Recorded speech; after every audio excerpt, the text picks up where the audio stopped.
ਚੱਕਰ ਚਿਹਨ ਅਰ ਬਰਨ ਜਾਤ ਅਰ ਪਾਤ ਨਹਿਨ ਜਿਹੇ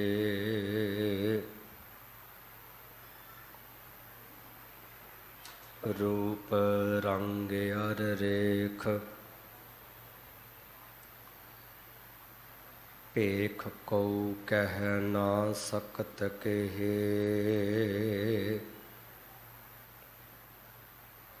ਅਚਲ ਮੂਰਤ ਅਨਭਉ ਪ੍ਰਕਾਸ ਅਮਿਤੋਜ ਕਹੀਜੈ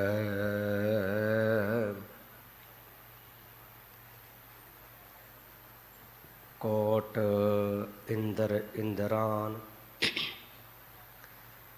ਸਾਹੇ ਸਹਾਨ ਗਣਿਜੈ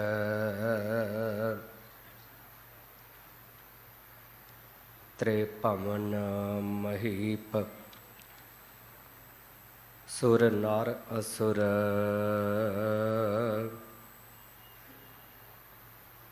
ਨੇਤ ਨੇਤ ਬਨ ਤ੍ਰਿਨ ਕਹਿਤ ਤਬ ਸਰਬ ਨਾਮ ਕਥੈ ਕਵਨ ਕਰਮ ਨਾਮ ਬਰਨਤ ਸੁਮਤ ਹਮ ਅਵਗੁਣ ਭਰੇ ਏਕ ਗੁਣ ਨਾਹੀ ਅੰਮ੍ਰਿਤ ਛਾੜ ਬਿਖੈ ਬਿਖ ਖਾਈ ਮਾਇਆ ਮੋਹ ਭਰਮ ਪੈ ਭੁੱਲੇ ਸੁਤ ਦਾ ਰਾਸਿਉ ਪ੍ਰੀਤ ਲਗਾਈ ਇਕ ਉਤਮ ਪੰਥ ਸੁਣਿਓ ਗੁਰ ਸੰਗਤ ਤੇਹ ਮਿਲੰਤ ਜਮ ਤਰਾਸ ਮਿਟਾਈ ਇਕ ਅਰਦਾਸ ਪਾਟ ਕੀਰਤ ਕੀ ਗੁਰ ਰਾਮਦਾਸ ਰਾਖੋ ਸ਼ਰਨਾਈ ਪਰਮ ਸਨਮਾਨਯੋਗ ਗੁਰੂ ਰੂਪ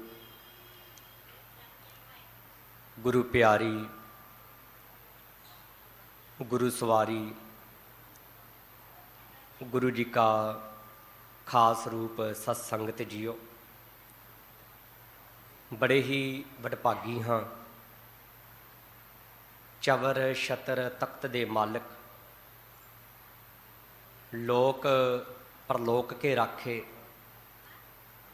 ਹਲਤ ਪਲਤ ਕੇ ਸਹਾਈ, ਵਾਲੀਏ ਕੁਲ ਆਲਮ, ਸਰਬਰੇ ਕਾਇਨਾਤ ਦੇ ਸਾਂਝੇ ਰਹਿਬਰ, ਰੂਹਾਨੀਅਤ ਕੇ ਭੰਡਾਰ, ਗਿਆਨ ਦੇ ਮੁਜਸ਼ਮੇ, ਧੰਨ ਧੰਨ ਸ਼੍ਰੀ ਗੁਰੂ ਗ੍ਰੰਥ ਸਾਹਿਬ ਜੀ ਮਹਾਰਾਜ ਜੀ ਦੀ ਪਾਵਨ ਔਰ ਪਵਿੱਤਰ ਹਜ਼ੂਰੀ ਵਿੱਚ ਬੈਠਣ ਦਾ ਸੁਭਾਗ ਸਮਾਂ ਪ੍ਰਾਪਤ ਹੋਇਆ ਹੈ। ਸਤਿਗੁਰਾਂ ਦੇ ਪਾਵਨ ਔਰ ਪਵਿੱਤਰ ਅਸਥਾਨ ਗੁਰਦੁਆਰਾ ਸੀਸਗੰਜ ਸਾਹਿਬ ਵਿਖੇ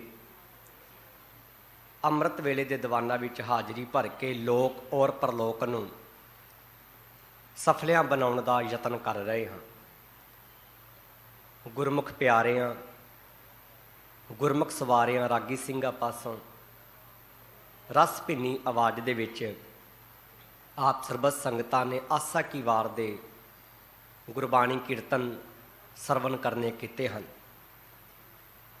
ਪਾਵਨ ਅਸਥਾਨ ਦੇ ਹੈੱਡ ਗ੍ਰੰਥੀ ਸਾਹਿਬਾਨ ਸਿੰਘ ਸਾਹਿਬ ਗਿਆਨੀ ਹਰਨਾਮ ਸਿੰਘ ਜੀ ਦੀ ਰਸਨਾ ਤੋਂ ਚੱਲ ਰਹੇ ਲੜੀਵਾਰ ਗੁਰ ਸ਼ਬਦ ਵਿਚਾਰ ਦਾ ਪਾਵਨ ਹੁਕਮ ਆਪ ਜੀ ਨੇ ਸਰਵਣ ਕਰਨਾ ਕੀਤਾ ਹੈ।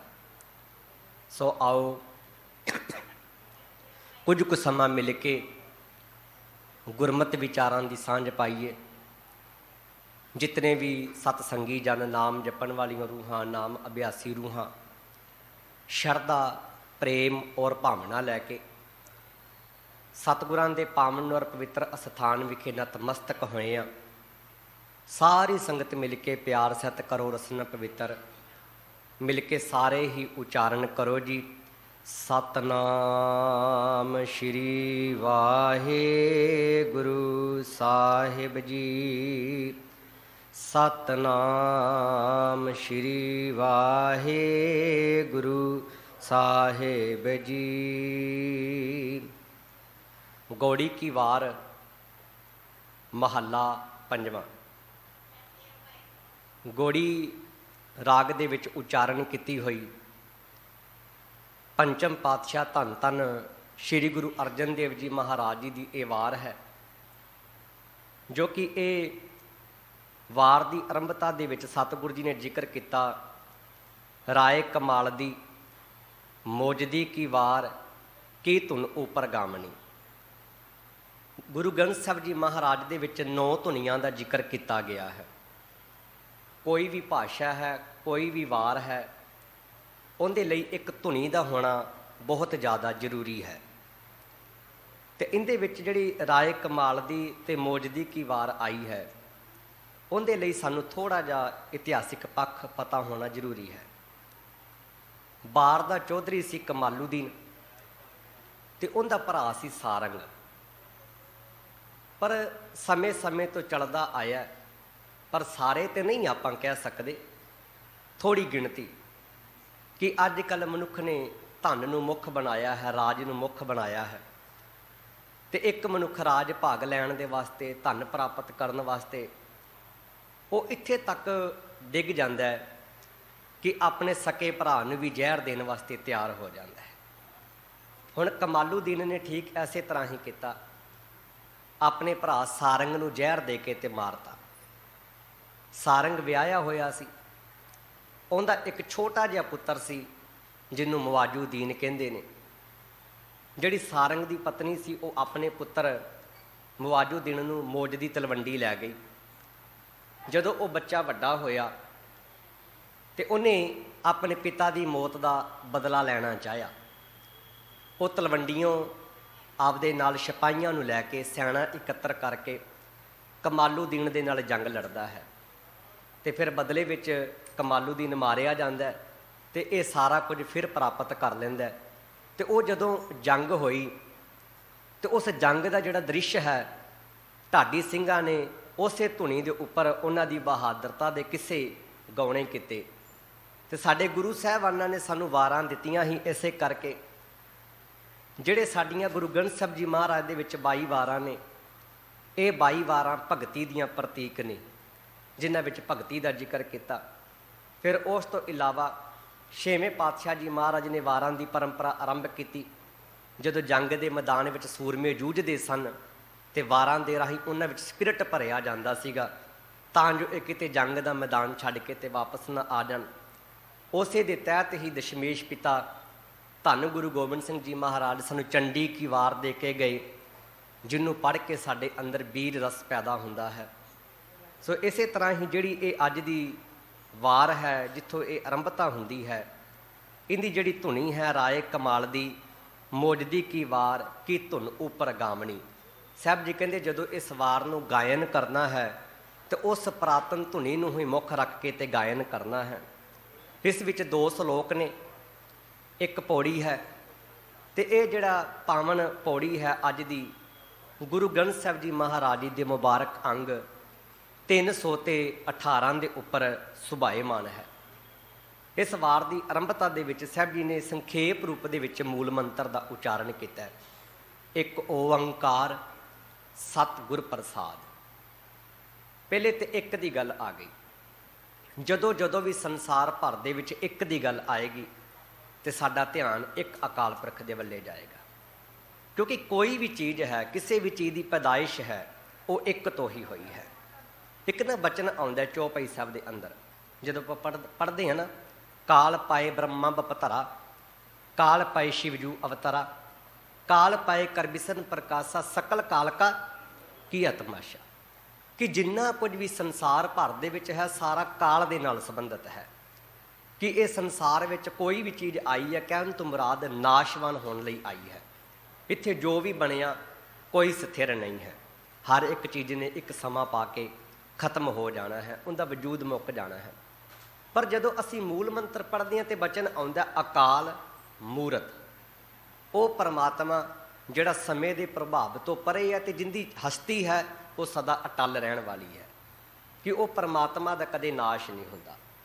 ਸੋ ਇਸੇ ਕਰਕੇ ਜਦੋਂ ਇੱਕ ਦੀ ਗੱਲ ਆਏਗੀ ਤੇ ਧਿਆਨ ਆਪਣੇ ਆਪ ਇੱਕ ਅਕਾਲ ਪੁਰਖ ਦੇ ਵੱਲੇ ਜਾਏਗਾ, ਕਿ ਇੱਕੋ ਇੱਕ ਪਰਮਾਤਮਾ ਹੈ ਜਿੰਦਾ ਕਦੇ ਵੀ ਨਾਸ਼ ਨਹੀਂ ਹੁੰਦਾ, ਤੇ ਉਹ ਹੈ ਵੀ ਇੱਕੋ ਹੀ ਹੈ ਆਦਿ ਕਾਲ ਤੋਂ, ਯੁਗਾਂ ਤੋਂ, ਤੇ ਉਹ ਇੱਕੋ ਹੀ ਰਿਹਾ ਹੈ। ਆਦਿ ਸੱਚ, ਯੁਗਾਦ ਸੱਚ, ਹੈ ਵੀ ਸੱਚ, ਨਾਨਕ ਹੋਸੀ ਵੀ ਸੱਚ। ਉਹ ਹਮੇਸ਼ਾ ਵਾਸਤੇ ਇੱਕੋ ਹੀ ਰਿਹਾ। ਸੋ ਇਸੇ ਕਰਕੇ ਇੱਕ ਸਭ ਤੋਂ ਪਹਿਲੇ ਗੱਲ ਹੀ ਇੱਕ ਕਰ ਦਿੱਤੀ ਹੈ। ਗੁਰੂ ਨਾਨਕ ਪਾਤਸ਼ਾਹ ਜੀ ਨੇ ਇੱਕੋ ਹੀ ਬਚਨ ਕਹਿ ਦਿੱਤਾ ਕਿ ਪਰਮਾਤਮਾ ਇੱਕ ਹੀ ਹੈ। ਹਾਂ, ਮਜ਼ਹਬ ਵੱਖੋ ਵੱਖਰੇ ਹੋ ਸਕਦੇ ਨੇ, ਕੋਈ ਹਿੰਦੂ ਮਜ਼ਹਬ ਨੂੰ ਪੂਜ ਸਕਦਾ ਹੈ, ਕੋਈ ਮੁਸਲਮਾਨ ਹੋ ਸਕਦਾ, ਕੋਈ ਈਸਾਈ ਹੋ ਸਕਦਾ, ਕੋਈ ਪਾਰਸੀ ਹੋ ਸਕਦਾ, ਕੋਈ ਬੋਧੀ ਹੋ ਸਕਦਾ, ਕੋਈ ਜੈਨੀ ਹੋ ਸਕਦਾ। ਇਹ ਤੇ ਕੋਈ ਸਾਡਾ ਰੌਲਾ ਹੀ ਨਹੀਂ ਹੈ। ਕੋਈ ਜਿਹਨੂੰ ਮਰਜ਼ੀ ਮੰਨੇ, ਅਗਲੇ ਦੀ ਇੱਛਾ ਹੈ, ਉਹਦੇ ਨਾਲ ਸਾਡਾ ਕੋਈ ਰੌਲਾ ਨਹੀਂ ਰਹਿ ਜਾਂਦਾ। ਸਾਨੂੰ ਤੇ ਇੱਕ ਅਕਾਲ ਪੁਰਖ ਦੇ ਨਾਲ ਜੋੜਿਆ ਕਿ ਉਹ ਪਰਮਾਤਮਾ ਸਾਹਿਬ ਮੇਰਾ ਇੱਕੋ ਹੈ, ਇੱਕੋ ਹੈ ਭਾਈ, ਇੱਕੋ ਹੈ, ਕਿ ਮੇਰਾ ਸਾਹਿਬ ਇੱਕੋ ਹੀ ਹੈ ਤੇ ਉਹ ਇੱਕ ਹੀ ਰਹੇਗਾ। ਸਾਨੂੰ ਉਸ ਇੱਕ ਦੇ ਨਾਲ ਜੋੜ ਦਿੱਤਾ। ਤੇ ਫਿਰ ਇਕੱਲਾ ਇੱਕ ਹੀ ਨਹੀਂ, ਜਿੱਥੇ ਉਹ ਪਰਮਾਤਮਾ ਇੱਕ ਹੈ, ਉਹ ਜਰਰੇ ਜਰਰੇ ਕਣ ਕਣ ਦੇ ਵਿੱਚ ਸੁਭਾਏਮਾਨ ਵੀ ਹੈ। ਕਿਉਂਕਿ ਹੋ ਸਕਦਾ ਨਾ ਕਿ ਕਿਤੇ ਵਿਸ਼ੇਸ਼ ਕੋਈ ਆਸਣ ਲਾ ਕੇ ਬੈਠਾ ਹੋਵੇ, ਕਿਸੇ ਵਿਸ਼ੇਸ਼ ਥਾਂ ਤੇ ਟਿਕਿਆ ਹੋਵੇ। ਨਹੀਂ, ਪਰਮਾਤਮਾ ਕਿਸੇ ਵਿਸ਼ੇਸ਼ ਥਾਂ ਤੇ ਨਹੀਂ ਟਿਕਿਆ, ਬਲਕਿ ਉਹ ਤੇ ਕਣ ਕਣ ਦੇ ਵਿੱਚ ਸੁਭਾਏਮਾਨ ਹੈ। ਹਰ ਇੱਕ ਥਾਂ ਤੇ ਉਹ ਮੌਜੂਦ ਹੈ। ਤੇ ਉੱਪਰ ਇੱਕ ਲਫ਼ਜ਼ ਆਇਆ ਕਾਰ, ਐਦਾਂ ਕਰਕੇ ਡੰਡੀ ਆਉਂਦੀ ਹੈ ਨਾ ਕਾਰ, ਉਹਦਾ ਅਰਥ ਇਹ ਹੁੰਦਾ ਕਿ ਇਹ ਸਰਬ ਨਿਰੰਤਰ ਵਰਤ ਰਿਹਾ ਹੈ। ਪਰਮਾਤਮਾ ਹੁਣ ਵੀ ਸੁਭਾਏਮਾਨ ਹੈ, ਉਹ ਸਰਬ ਨਿਰੰਤਰ ਹੈ, ਕਿ ਉਹ ਹਰ ਵਕਤ ਵਰਤ ਰਿਹਾ ਹੈ। ਜਿੱਥੇ ਉਹਨੇ ਸ੍ਰਿਸ਼ਟੀ ਸਾਜੀ ਹੈ, ਉੱਥੇ ਉਹ ਸ੍ਰਿਸ਼ਟੀ ਦੇ ਵਿੱਚ ਸੁਭਾਏਮਾਨ ਵੀ ਹੈ। ਤੇ ਦੂਜਾ ਲਫ਼ਜ਼ ਆਇਆ ਸਤ, ਕਿ ਪਰਮਾਤਮਾ ਸਦੀਵੀ ਹੋਂਦ ਵਾਲਾ ਹੈ, ਕਿ ਉਹਦੀ ਜਿਹੜੀ ਹੋਂਦ ਹੈ ਉਹ ਕਦੇ ਮਿਟਾਈ ਨਹੀਂ ਜਾ ਸਕਦੀ। 4 ਯੁੱਗ ਚੱਲ ਰਹੇ ਨੇ, ਚੌਥਾ ਯੁੱਗ ਚੱਲ ਰਿਹਾ ਹੈ। ਸਤਯੁੱਗ ਬੀਤਿਆ, ਤ੍ਰੇਤਾ ਬੀਤਿਆ, ਦੁਆਪਰ ਬੀਤਿਆ, ਤੇ ਕਲ ਯੁੱਗ ਦਾ ਸਮਾਂ ਚੱਲ ਰਿਹਾ ਹੈ। ਪਰ ਜਿਹੜਾ ਪਰਮਾਤਮਾ ਹੈ ਉਹ ਫਿਰ ਵੀ ਸੁਭਾਏਮਾਨ ਹੈ, ਉਹ ਸੱਤ ਹੈ। ਉਹ ਜਿੱਥੇ ਆਪ ਸੱਚਾ ਹੈ, ਉਹਦਾ ਨਾਮਣਾ ਵੀ ਸੱਚਾ ਹੀ ਹੈ। ਤੇ ਅੱਗੇ ਬਚਨ ਕਿਹਾ ਸਾਹਿਬ ਜੀ ਨੇ ਗੁਰ ਪ੍ਰਸਾਦ। ਜਦੋਂ ਗੁਰ ਪ੍ਰਸਾਦ ਦੀ ਗੱਲ ਆ ਗਈ ਤਾਂ ਪ੍ਰਸਾਦ ਦਾ ਮੀਨਿੰਗ ਹੀ ਗੁਰੂ ਦੀ ਕਿਰਪਾ ਹੈ। ਕਈ ਨਾ ਬਚਨ ਕਹਿ ਦਿੰਦੇ ਨੇ ਪ੍ਰਸ਼ਾਦ, ਇਹਨੂੰ ਪ੍ਰਸ਼ਾਦ ਨਹੀਂ, ਇਹਨੂੰ ਪ੍ਰਸਾਦ ਕਹਿਣਾ। ਪ੍ਰਸ਼ਾਦ ਦਾ ਅਰਥ ਖਾਣ ਵਾਲਾ, ਪ੍ਰਸਾਦ ਦਾ ਮੀਨਿੰਗ ਕਿਰਪਾ, ਗੁਰੂ ਦੀ ਕਿਰਪਾ। ਜੇ ਅਸੀਂ ਪਰਮਾਤਮਾ ਨੂੰ ਪਾਉਣਾ ਚਾਹੁੰਦੇ ਹਾਂ ਤੇ ਪਰਮਾਤਮਾ ਨੂੰ ਪਾਉਣ ਦਾ ਰਸਤਾ ਇੱਕੋ ਹੀ ਹੈ, ਕੇਵਲ ਔਰ ਕੇਵਲ ਗੁਰੂ ਦੀ ਕਿਰਪਾ। ਗੁਰੂ ਦੀ ਕਿਰਪਾ ਤੋਂ ਬਿਨਾਂ, ਗੁਰੂ ਦੀ ਰਹਿਮਤ ਤੋਂ ਬਿਨਾਂ, ਗੁਰੂ ਦੇ ਤਰਸ ਤੋਂ ਬਿਨਾਂ ਉਹ ਪਰਮਾਤਮਾ ਹਰਗਿਜ਼ ਨਹੀਂ ਪਾਇਆ ਜਾਂਦਾ। ਕਿਉਂਕਿ ਇੱਕ ਗੁਰੂ ਹੈ ਜਿਹੜਾ ਸਾਨੂੰ ਸੋਝੀ ਦਿੰਦਾ ਹੈ। ਆਪ ਸਾਰੀਆਂ ਸੰਗਤਾਂ ਸੁਖਮਨੀ ਸਾਹਿਬ ਦਾ ਪਾਠ ਪੜ੍ਹਦੇ ਹੋ ਤੇ ਹਰ ਵਾਰੀ ਆਪਾਂ 23ਵੇਂ ਸ਼ਲੋਕ ਦੇ ਵਿੱਚ ਪੜ੍ਹਦੇ ਹਾਂ ਨਾ, ਗਿਆਨ ਅੰਜਨ ਗੁਰ ਦੀਆ, ਅਗਿਆਨ ਅੰਧੇਰ ਹਰ ਕਿਰਪਾ ਤੇ ਸੰਤ ਭੇਟਿਆ, ਨਾਨਕ ਗੱਜ ਕੇ ਆਖੋ ਸਤਨਾਮ ਸ਼੍ਰੀ। ਕਿ ਇੱਕ ਗੁਰੂ ਹੈ ਜਿਹੜਾ ਗਿਆਨ ਦਾ ਸੂਰਮਾ ਦਿੰਦਾ ਹੈ। ਜਦੋਂ ਗੁਰੂ ਗਿਆਨ ਦਾ ਸੂਰਮਾ ਦੇ ਦਿੰਦਾ ਹੈ ਨਾ, ਅਗਿਆਨ ਅੰਧੇਰ ਵਿਨਾਸ਼, ਤੇ ਜੀਵਨ ਵਿੱਚੋਂ ਅਗਿਆਨਤਾ ਦੂਰ ਹੋ ਜਾਂਦੀ। ਤੇ ਜਦੋਂ ਜੀਵਨ ਵਿੱਚੋਂ ਅਗਿਆਨਤਾ ਦੂਰ ਹੋ ਜਾਂਦੀ ਹੈ, ਹਰ ਕਿਰਪਾ ਤੇ ਸੰਤ ਭੇਟਿਆ, ਨਾਨਕ ਮਨ ਪ੍ਰਗਾਸ। ਜਿਸ ਵੇਲੇ ਫਿਰ ਉਸ ਪਰਮਾਤਮਾ ਦੀ ਕਿਰਪਾ ਸਦਕਾ ਉਸ ਪਰਮਾਤਮਾ ਨੂੰ ਯਾਦ ਕੀਤਾ ਜਾਂਦਾ ਹੈ ਤੇ ਫਿਰ ਅੰਦਰ ਰੋਸ਼ਨੀ ਆ ਜਾਂਦੀ ਹੈ, ਅੰਦਰ ਪ੍ਰਕਾਸ਼ ਹੋ ਜਾਂਦਾ ਹੈ, ਅੰਦਰ ਗਿਆਨ ਦਾ ਦੀਵਾ ਬਲ ਜਾਂਦਾ ਹੈ। ਤੇ ਗੁਰੂ ਸਾਨੂੰ ਉਹ ਗਿਆਨ ਦਾ ਦੀਵਾ ਬਖਸ਼ਦਾ ਹੈ। ਗੁਰੂ ਸਾਡੇ ਅੰਦਰੋਂ ਜਨਮ ਜਨਮਾਂਤਰਾਂ ਦੀ ਮੈਲ ਨੂੰ ਬਾਹਰ ਕੱਢਦਾ ਹੈ। ਸੋ ਇਸੇ ਕਰਕੇ ਜੇ ਪਰਮਾਤਮਾ ਨੂੰ ਪਾਉਣਾ ਚਾਹੁੰਦੇ ਹਾਂ ਤੇ ਪਰਮਾਤਮਾ ਨੂੰ ਪਾਉਣ ਦਾ ਤਰੀਕਾ ਕੀ ਹੈ? ਗੁਰ ਪ੍ਰਸਾਦ। ਕਿ ਗੁਰੂ ਤੋਂ ਬਿਨਾਂ, ਗੁਰੂ ਦੀ ਕਿਰਪਾ ਤੋਂ ਬਿਨਾਂ ਹੋਰ ਕੋਈ ਢੰਗ ਰਹਿ ਹੀ ਨਹੀਂ ਜਾਂਦਾ ਜਿਹਦੇ ਨਾਲ ਅਸੀਂ ਪਰਮਾਤਮਾ ਨੂੰ ਪਾ ਸਕੀਏ। ਸ਼ਲੋਕ ਮਹੱਲਾ 5ਵਾਂ। ਸ਼ਲੋਕ ਜਿਹੜਾ ਹੈ ਇਹ ਪੰਚਮ ਪਾਤਸ਼ਾਹ ਧੰਨ ਧੰਨ ਸ਼੍ਰੀ ਗੁਰੂ ਅਰਜਨ ਦੇਵ ਜੀ ਮਹਾਰਾਜ ਜੀ ਦਾ ਉਚਾਰਨ ਕੀਤਾ ਹੋਇਆ ਹੈ। ਜਿਹੜੀ ਵਾਰ ਹੈ, ਵਾਰ ਦਾ ਮੂਲ ਰੂਪ ਹੋਇਆ ਕਰਦਾ ਪੌੜੀ, ਤੇ ਉਸ ਪੌੜੀ ਨੂੰ ਸਮਝਣ ਵਾਸਤੇ ਸਾਹਿਬ ਜੀ ਸ਼ਲੋਕ ਉਚਾਰਨ ਕਰਦੇ ਨੇ। ਹਰੇਕ ਪੌੜੀ ਦੇ ਨਾਲ ਘੱਟੋ ਘੱਟ 2 ਸ਼ਲੋਕਾਂ ਦਾ ਹੋਣਾ ਜ਼ਰੂਰੀ ਹੈ। ਹਰੇਕ ਪੌੜੀ ਦੇ ਨਾਲ ਘੱਟ ਤੋਂ ਘੱਟ 2 ਸ਼ਲੋਕ ਉਚਾਰਨ ਕੀਤੇ ਜਾਂਦੇ ਨੇ, ਵੱਧ ਜਿੰਨੇ ਮਰਜ਼ੀ ਉਚਾਰਨ ਕੀਤੇ ਜਾ ਸਕਦੇ, ਪਰ ਇੱਕ ਪੌੜੀ ਨੂੰ ਸਮਝਣ ਵਾਸਤੇ ਘੱਟ ਤੋਂ ਘੱਟ 2 ਸ਼ਲੋਕ। ਤੇ ਪੰਚਮ ਪਾਤਸ਼ਾਹ ਗੁਰੂ ਅਰਜਨ ਦੇਵ ਜੀ ਮਹਾਰਾਜ ਨੇ ਇਸ ਸ਼ਲੋਕ ਦੇ ਵਿੱਚ ਨਾਮ ਦਾ ਜ਼ਿਕਰ ਕੀਤਾ ਹੈ, ਬੰਦਗੀ ਦਾ ਜ਼ਿਕਰ ਕੀਤਾ ਹੈ। ਮਨੁੱਖ ਇਸ ਸੰਸਾਰ ਦੇ ਵਿੱਚ ਬੰਦਗੀ ਕਰਨ ਵਾਸਤੇ ਆਇਆ ਹੈ। ਆਪਾਂ ਬਚਨ ਪੜ੍ਹਦੇ ਹਾਂ ਨਾ, ਕਰ ਬੰਦੇ ਤੂੰ ਬੰਦਗੀ, ਜਿਚਰ ਘਟ ਮੈਂ ਸਾਹੋ। ਕਹਿੰਦੇ ਹੇ ਭਲਿਆ ਮਨੁੱਖਾ, ਜਿੰਨੀ ਦੇਰ ਤੱਕ ਤੇਰੇ ਘੱਟ ਦੇ ਵਿੱਚ ਸਾਹ ਚੱਲਦੇ ਆ ਨਾ, ਉਹਨਾਂ ਦੇਰ ਤੱਕ ਤੂੰ ਬੰਦਗੀ ਕਰਦਾ ਰਹਿ, ਉਹਨਾਂ ਦੇਰ ਤੂੰ ਰੱਬ ਦੀ ਇਬਾਦਤ ਕਰਦਾ ਰਹਿ। ਸਾਨੂੰ ਬੰਦਗੀ ਦੇ ਨਾਲ ਜੋੜਿਆ। ਸਾਹਿਬ ਜੀ ਨੇ ਤੇ ਬਚਨ ਵੀ ਇੱਥੇ ਤੱਕ ਕਹਿ ਦਿੱਤਾ ਗੁਰੂ ਨਾਨਕ ਪਾਤਸ਼ਾਹ ਜੀ ਮਹਾਰਾਜ ਨੇ, ਕਹਿੰਦੇ ਬੰਦੀ ਅੰਦਰ ਸਿਫਤ ਕਰਾਏ ਤਾਂ ਕੋ ਕਹੀ ਹੈ ਬੰਦਾ। ਕਹਿੰਦੇ ਤੂੰ ਬੰਦਾ ਹੀ ਤਾਂ ਕਹਾ ਸਕਦਾ ਜੇ ਤੂੰ ਬੰਦਗੀ ਕਰਦਾ ਹੈ, ਤੇ ਜੇ ਬੰਦੇ ਕੋਲ ਬੰਦਗੀ ਨਹੀਂ ਤਾਂ ਮੀਨਿੰਗ ਉਹ ਬੰਦਾ ਵੀ ਨਹੀਂ ਹੈ। ਸਾਡਾ ਅਸਲ ਕੰਮ ਤੇ ਪਰਮਾਤਮਾ ਦੀ ਇਬਾਦਤ ਕਰਨਾ ਹੀ ਹੈ। ਸਾਡਾ ਅਸਲ ਕੰਮ ਤੇ ਪਰਮਾਤਮਾ ਨੂੰ ਯਾਦ ਕਰਨਾ, ਉਹਦੀ ਸਿਫਤ ਸਲਾਹ ਕਰਨੀ ਹੀ ਹੈ। ਸੋ ਸਾਨੂੰ ਉਸ ਪਰਮਾਤਮਾ ਦੀ ਸਿਫਤ ਸਲਾਹ ਦੇ ਨਾਲ ਜੋੜਿਆ, ਨਾਮ ਦੇ ਨਾਲ ਜੋੜਿਆ। ਸਾਹਿਬ ਜੀ ਕਹਿੰਦੇ ਹਰ ਹਰ ਨਾਮ ਜੋ ਜਨ ਜਪੈ ਸੋ ਆਇਆ ਪ੍ਰਵਾਨ। ਹੁਣ ਆਂਦੇ ਤੇ ਬਹੁਤ ਨੇ ਸੰਸਾਰ ਦੇ ਵਿੱਚ, ਕਈ ਆਉਂਦੇ ਨੇ, ਪਰ ਆਇਆ ਉਹਦਾ ਹੀ ਸਫਲ ਹੈ ਜਿਹੜਾ ਪਰਮਾਤਮਾ ਦੀ ਬੰਦਗੀ ਕਰੇ। ਇੱਕ ਐਗਜ਼ਾਮਪਲ ਸਾਂਝੀ ਕਰਦਾ। ਇੱਕ ਮਹਾਤਮਾ ਸੀ, ਮਹਾਤਮਾ ਦੇ 3 ਚੇਲੇ ਸਨ, ਤੇ ਉਹ ਜਾਣ ਲੱਗਿਆ ਤੇ ਜਾਂਦਿਆਂ ਜਾਂਦਿਆਂ 3 ਚੇਲਿਆਂ ਨੂੰ ਇੱਕ ਇੱਕ ਕਣਕ ਦਾ ਦਾਣਾ ਦੇ ਗਿਆ। ਸ਼ਾਇਦ ਆਪ ਜੀ ਨੇ ਪਹਿਲਾਂ ਵੀ ਇਹ ਉਦਾਹਰਨ ਸੁਣੀ ਹੋ। ਇੱਕ ਇੱਕ ਕਣਕ ਦਾ ਦਾਣਾ ਦੇ ਗਿਆ, ਤੇ ਉਹ ਕਹਿੰਦਾ ਜਦੋਂ ਮੈਂ ਵਾਪਸ ਆਵਾਂਗਾ ਤੇ ਉਦੋਂ ਮੈਂ ਤੁਹਾਡੇ ਕੋਲੋਂ ਇਹ ਕਣਕ ਦਾ ਦਾਣਾ ਵਾਪਸ ਲੈ ਲਵਾਂਗਾ। ਕਹਿੰਦੇ ਚਲੋ ਠੀਕ ਹੈ। ਹੁਣ ਪਹਿਲੇ ਨੇ ਸੋਚਿਆ ਇਹ ਕਣਕ ਦਾ ਇੱਕ ਨਿੱਕਾ ਜਿਹਾ ਦਾਣਾ ਮੈਂ ਕਿਵੇਂ ਸੰਭਾਲ ਕੇ ਰੱਖਾਂਗਾ, ਉਹ ਚਬਾ ਗਿਆ। ਦੂਜੇ ਨੇ ਕੀ ਕੀਤਾ, ਇੱਕ ਡੱਬੀ ਲਈ ਤੇ ਉਹਦੇ ਵਿੱਚ ਕਣਕ ਦਾ ਦਾਣਾ ਬੰਦ ਕਰ ਦਿੱਤਾ। ਤੇ ਤੀਸਰੇ ਮਨੁੱਖ ਨੇ ਕੀ ਕੀਤਾ, ਉਸੇ ਕਣਕ ਦੇ ਦਾਣੇ ਨੂੰ ਧਰਤੀ ਦੇ ਵਿੱਚ ਬੀਜ ਦਿੱਤਾ, ਉਹਦੀ ਸੰਭਾਲ ਕੀਤੀ। ਉਹ ਦਿਨ ਚੌਗਣੀ ਕਰਦਾ ਕਰਦਾ ਕਰਦਾ ਕਰਦਾ ਕਰਦਾ ਉਹ 1 ਤੋਂ 100, 100 ਤੋਂ 1000, 1000 ਤੋਂ ਲੱਖਾਂ ਦਾਣੇ ਹੋ ਗਏ। ਹੁਣ ਜਿਸ ਵੇਲੇ ਮਹਾਤਮਾ ਵਾਪਸ ਆਇਆ, ਪਹਿਲੇ ਨੂੰ ਕਹਿੰਦਾ ਮੇਰਾ ਕਣਕ ਦਾ ਦਾਣਾ ਕਿੱਥੇ ਹੈ? ਤੇ ਪਹਿਲਾਂ ਆਖਣ ਲੱਗਿਆ ਮਹਾਤਮਾ ਜੀ, ਮੈਂ ਕਿਹਾ ਪਤਾ ਨਹੀਂ ਕਿਵੇਂ ਸਾਂਭਾਂਗਾ, ਤਾਂ ਕਰਕੇ ਮੈਂ ਤੇ ਉਸ ਦਾਣੇ ਨੂੰ ਖਾ ਗਿਆ। ਦੂਜੇ ਨੂੰ ਕਹਿੰਦੇ ਤੂੰ ਦੱਸ ਮੇਰਾ ਕਣਕ ਦਾ ਦਾਣਾ ਕਿੱਥੇ ਹੈ? ਉਹ ਕਹਿੰਦਾ ਮੈਂ ਹੁਣੇ ਲੈ ਕੇ ਆਇਆ। ਉਹ ਡੱਬੀ ਚੱਕੀ, ਜਦੋਂ ਉਹਨੇ ਦੇਖਿਆ ਤੇ ਉਹ ਅੱਧਾ ਹੀ ਰਹਿ ਗਿਆ, ਅੱਧਾ ਖਤਮ ਹੋ ਗਿਆ। ਕਿਉਂ? ਕਿਉਂਕਿ ਆਪਣੇ ਆਪ ਜੀਵ ਪੈਦਾ ਹੋ ਜਾਂਦੇ ਨੇ, ਕੀੜੇ ਪੈਦਾ ਹੋ ਜਾਂਦੇ ਨੇ, ਸੁਸਰੀ ਪੈਦਾ ਹੋ ਜਾਂਦੀ ਹੈ, ਉਹ ਅੱਧੇ ਦਾਣੇ ਨੂੰ ਖਾ ਗਈ, ਇਹ ਤਾਂ ਅੱਧਾ ਹੀ ਰਹਿ ਗਿਆ। ਤੇ ਤੀਜੇ ਨੂੰ ਕਹਿੰਦੇ ਮੇਰਾ ਕਣਕ ਦਾ ਦਾਣਾ ਕਿੱਥੇ ਹੈ? ਤੀਜਾ ਕਹਿੰਦਾ ਮੈਂ ਕਿਹੜਾ ਕਣਕ ਦਾ ਦਾਣਾ ਦਿਆਂ? ਕਹਿੰਦਾ ਕੀ ਮਤਲਬ? ਕਹਿੰਦਾ ਇੱਕ ਹੋਵੇ ਤੇ ਤਾਂ ਹੀ ਹੈ, ਮੇਰੇ ਕੋਲ ਤੇ ਲੱਖਾਂ ਨੇ, ਤੁਹਾਡਾ ਕਿਹੜਾ, ਤੁਸੀਂ ਆਪੇ ਹੀ ਵੇਖ ਲਵੋ। ਹੁਣ ਉਹ ਦਿਖਾਇਆ ਤੇ ਕਹਿੰਦੇ ਇਹ ਲੱਖਾਂ। ਕਹਿਣ ਤੋਂ ਮੁਰਾਦ ਕੀ ਹੈ? ਬਚਨ ਆਉਂਦਾ ਨਾ ਭਗਤ ਕਬੀਰ ਸਾਹਿਬ ਜੀ ਦਾ, ਧਰਮ ਰਾਏ ਜਬ ਲੇਖਾ ਮੰਗੈ ਕਿਆ ਮੁਖ ਲੈ ਕੇ ਸਿਮਰਨ ਭਜਨ ਦਿਆ ਨਹੀਂ ਕੀਨੀ। ਬੋਲਿਆ ਕਰੋ, ਸਿਮਰਨ ਭਜਨ ਦਿਆ ਨਹੀਂ ਤੋ ਮੁਖ ਚੋਟਾ ਖਾਏਗਾ। ਕਹਿੰਦੇ ਜਦੋਂ ਉਸ ਕਰਤੇ ਦੀ ਕਚਹਿਰੀ ਵਿੱਚ ਵੀ ਤੂੰ ਪੇਸ਼ ਹੋਏਗਾ ਨਾ, ਤੇ ਉਦੋਂ ਤੇਰੇ ਕੋਲ ਜਦੋਂ ਲੇਖਾ ਮੰਗਿਆ ਜਾਏਗਾ, ਉਦੋਂ ਕਿਹੜਾ ਮੁਖ ਲੈ ਕੇ ਜਾਏਗਾ, ਕਿਹੜਾ ਮੂੰਹ ਲੈ ਕੇ ਜਾਏਗਾ ਤੂੰ?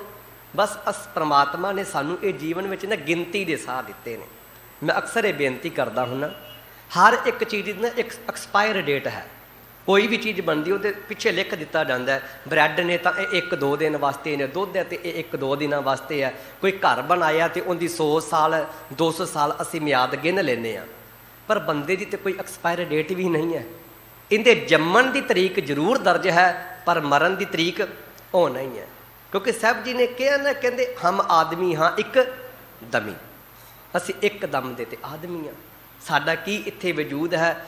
ਤੇ ਜਦੋਂ ਉਸ ਪਰਮਾਤਮਾ ਦੇ ਦਰ ਤੇ ਲੇਖਾ ਕੀਤਾ ਜਾਏਗਾ ਤੇ ਰੱਬ ਜੀ ਵੀ ਤੇ ਫਿਰ ਪੁੱਛਣਗੇ ਨਾ, ਤੈਨੂੰ ਭਲਿਆ ਮੈਂ ਸਵਾਸ ਦੇ ਕੇ ਭੇਜਿਆ, ਤੇ ਹੁਣ ਤੂੰ ਦੱਸ ਸਵਾਸ ਕਿੱਥੇ ਨੇ?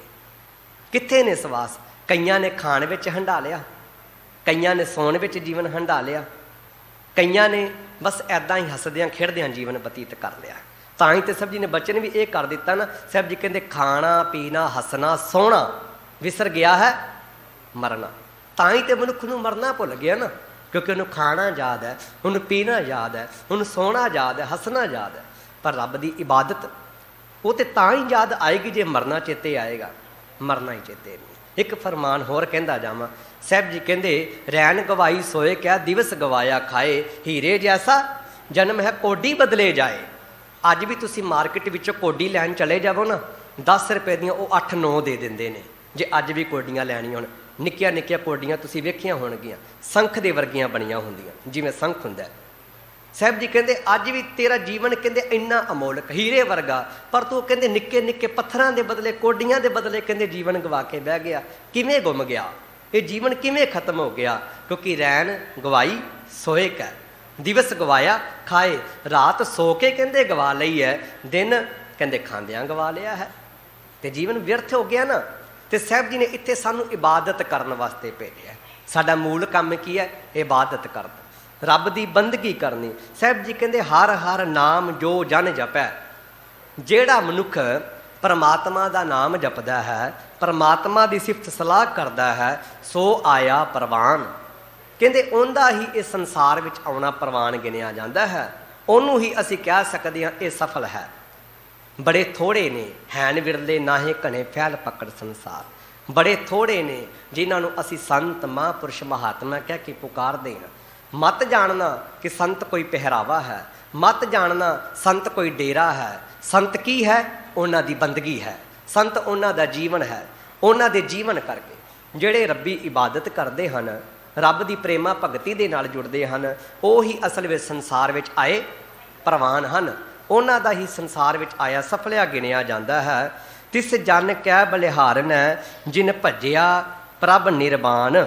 ਤੇ ਸਾਹਿਬ ਜੀ ਕਹਿਣ ਲੱਗੇ, ਕਹਿੰਦੇ ਮੈਂ ਐਸੇ ਜਨ ਤੋਂ ਕੁਰਬਾਨ ਜਾਨਾ ਹਾਂ, ਸਦਕੇ ਜਾਨਾ ਐਸੇ ਮਨੁੱਖ ਤੋਂ। ਕਿਹੜੇ ਮਨੁੱਖ ਤੋਂ ਮੈਂ ਸਦਕੇ ਜਾਨਾ ਹਾਂ?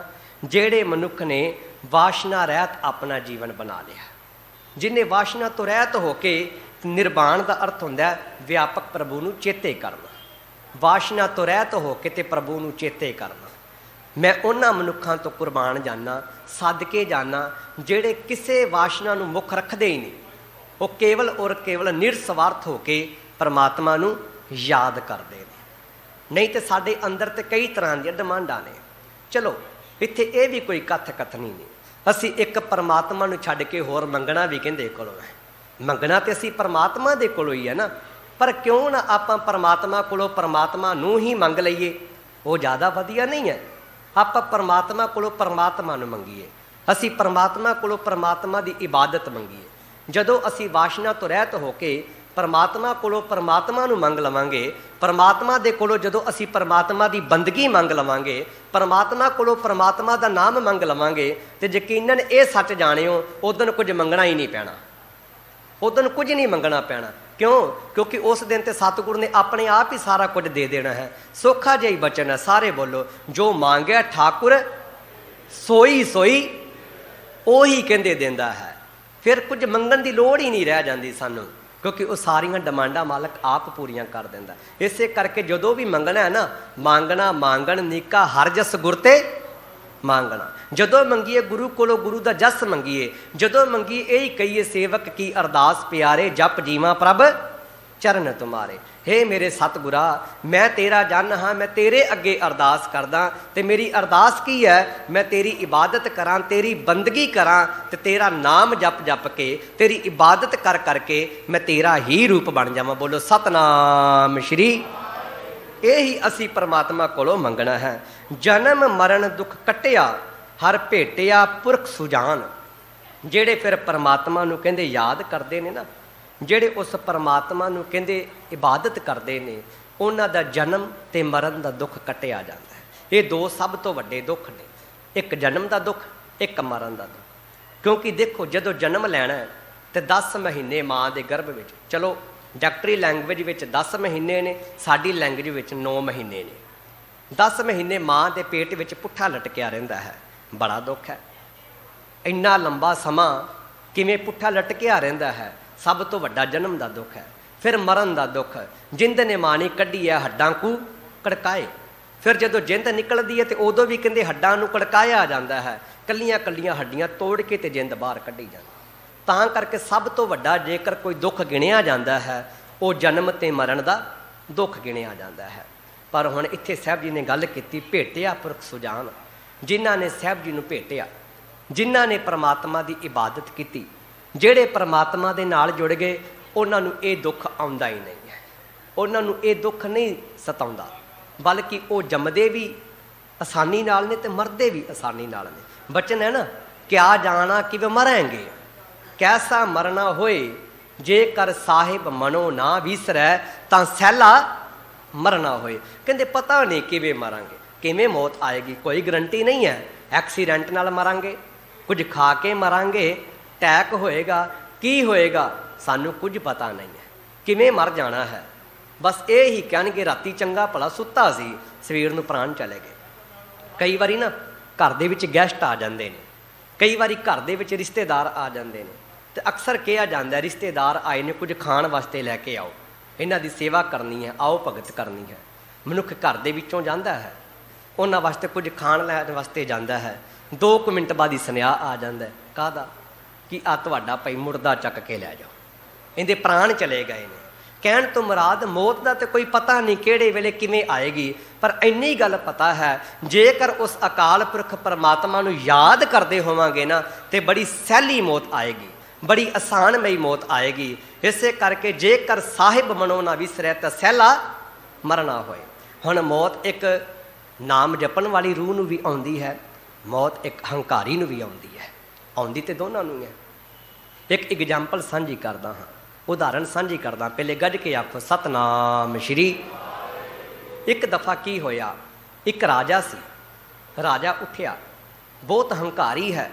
ਉੱਠਦਿਆਂ ਨਾਲ ਸਵੇਰੇ ਸਵੇਰੇ ਵਜ਼ੀਰ ਨੂੰ ਆਵਾਜ਼ ਮਾਰਦਾ, ਕਹਿੰਦਾ ਹੇ ਵਜ਼ੀਰ ਮੇਰੇ ਪਾਸ ਆ। ਵਜ਼ੀਰ ਗਿਆ, ਕਹਿੰਦਾ ਮੇਰੇ ਵਾਸਤੇ ਪਾਉਣ ਵਾਸਤੇ ਕੋਈ ਵਧੀਆ ਜਿਹੇ ਕੱਪੜੇ ਕੱਢ, ਮੇਰੇ ਵਾਸਤੇ ਕੋਈ ਚੋਲਾ ਕੱਢ। ਪਹਿਲਾ ਕੱਢਿਆ, ਕਹਿੰਦਾ ਨਹੀਂ ਇਹ ਨਹੀਂ ਲੈਣਾ। ਦੂਜਾ ਕੱਢਿਆ, ਕਹਿੰਦਾ ਇਹ ਵੀ ਨਹੀਂ ਲੈਣਾ। ਇੱਦਾਂ ਕਰਦਿਆਂ ਕਰਦਿਆਂ ਅਣਗਿਣਤ ਕੱਪੜੇ ਬਦਲੇ। ਫਿਰ ਉਸ ਤੋਂ ਬਾਅਦ ਵਜ਼ੀਰ ਨੂੰ ਕਹਿੰਦਾ ਮੇਰੇ ਵਾਸਤੇ ਜੋੜਾ ਕੱਢ, ਮੇਰੀਆਂ ਚੱਪਲਾਂ ਕੱਢ, ਮੇਰੀ ਜੁੱਤੀ ਕੱਢ। ਤੇ ਵਜ਼ੀਰ ਕਹਿੰਦਾ ਹੇ ਸ਼ਹਿਨਸ਼ਾਹ ਮੈਂ ਤੇਰਾ ਵਜ਼ੀਰ ਹਾਂ, ਨੌਕਰ ਨਹੀਂ। ਕਹਿੰਦਾ ਖਬਰਦਾਰ ਜੇ ਤੂੰ ਮੇਰੇ ਮੂਹਰੇ ਬੋਲਿਆ। ਚਲੋ ਵਜ਼ੀਰ ਵਾਰ-ਵਾਰ ਜੋੜੇ ਲਿਆਉਂਦਾ ਰਿਹਾ, ਇਹਨੇ ਪਹਿਲੇ ਨੂੰ ਵੀ ਠੁਕਰਾ ਦਿੱਤਾ, ਦੂਜੇ ਨੂੰ ਵੀ ਠੁਕਰਾ ਦਿੱਤਾ, ਵਾਰ-ਵਾਰ ਠੁਕਰਾਉਂਦਾ ਰਿਹਾ। ਆਖਰਕਾਰ ਕੀ ਹੋਇਆ, ਜਦੋਂ ਇਹ ਤਬੇਲੇ ਵਿੱਚ ਆਇਆ ਤੇ ਹੁਣ ਘੋੜੇ ਵੇਖਣ ਲੱਗਿਆ, ਅਲੱਗ-ਅਲੱਗ ਘੋੜੇ ਵੇਖਦਾ ਹੈ। ਇੱਕ ਘੋੜੇ ਤੇ ਸਵਾਰ ਹੋ ਗਿਆ। ਜਿਵੇਂ ਘੋੜੇ ਤੇ ਸਵਾਰ ਹੋਇਆ, ਹੁਣ ਸਾਰੇ ਸਿਪਾਹੀ ਆਓ ਭਗਤ ਕਰਨ ਵਾਸਤੇ ਖੜੇ ਨੇ, ਨਮਸਕਾਰ ਕਰਨ ਵਾਸਤੇ ਖੜੇ ਨੇ। ਸਾਰਿਆਂ ਨੇ ਨਮਸਕਾਰ ਕੀਤੀ ਤੇ ਇਹਨੇ ਬਦਲੇ ਵਿੱਚ ਜਵਾਬ ਨਹੀਂ ਦਿੱਤਾ। ਕਾਰਨ ਇਹਦੇ ਅੰਦਰ ਦਾ ਹੰਕਾਰ ਬੋਲਿਆ, ਤੇ ਅੰਦਰ ਦਾ ਹੰਕਾਰ ਕਹਿੰਦਾ ਕਿ ਇਹਨਾਂ ਦਾ ਕੰਮ ਹੈ ਮੈਨੂੰ ਨਮਸਕਾਰ ਕਰਨੀ, ਅੱਗੋਂ ਜਵਾਬ ਦੇਣਾ ਜਾਂ ਨਾ ਦੇਣਾ ਮੇਰੀ ਮਰਜ਼ੀ ਹੈ। ਕਿਉਂ? ਕਿਉਂਕਿ ਮੈਂ ਰਾਜਾ ਹਾਂ। ਬੜੇ ਹੰਕਾਰ ਵਿੱਚ ਕਹਿੰਦਾ ਮੈਂ ਰਾਜਾ ਹਾਂ।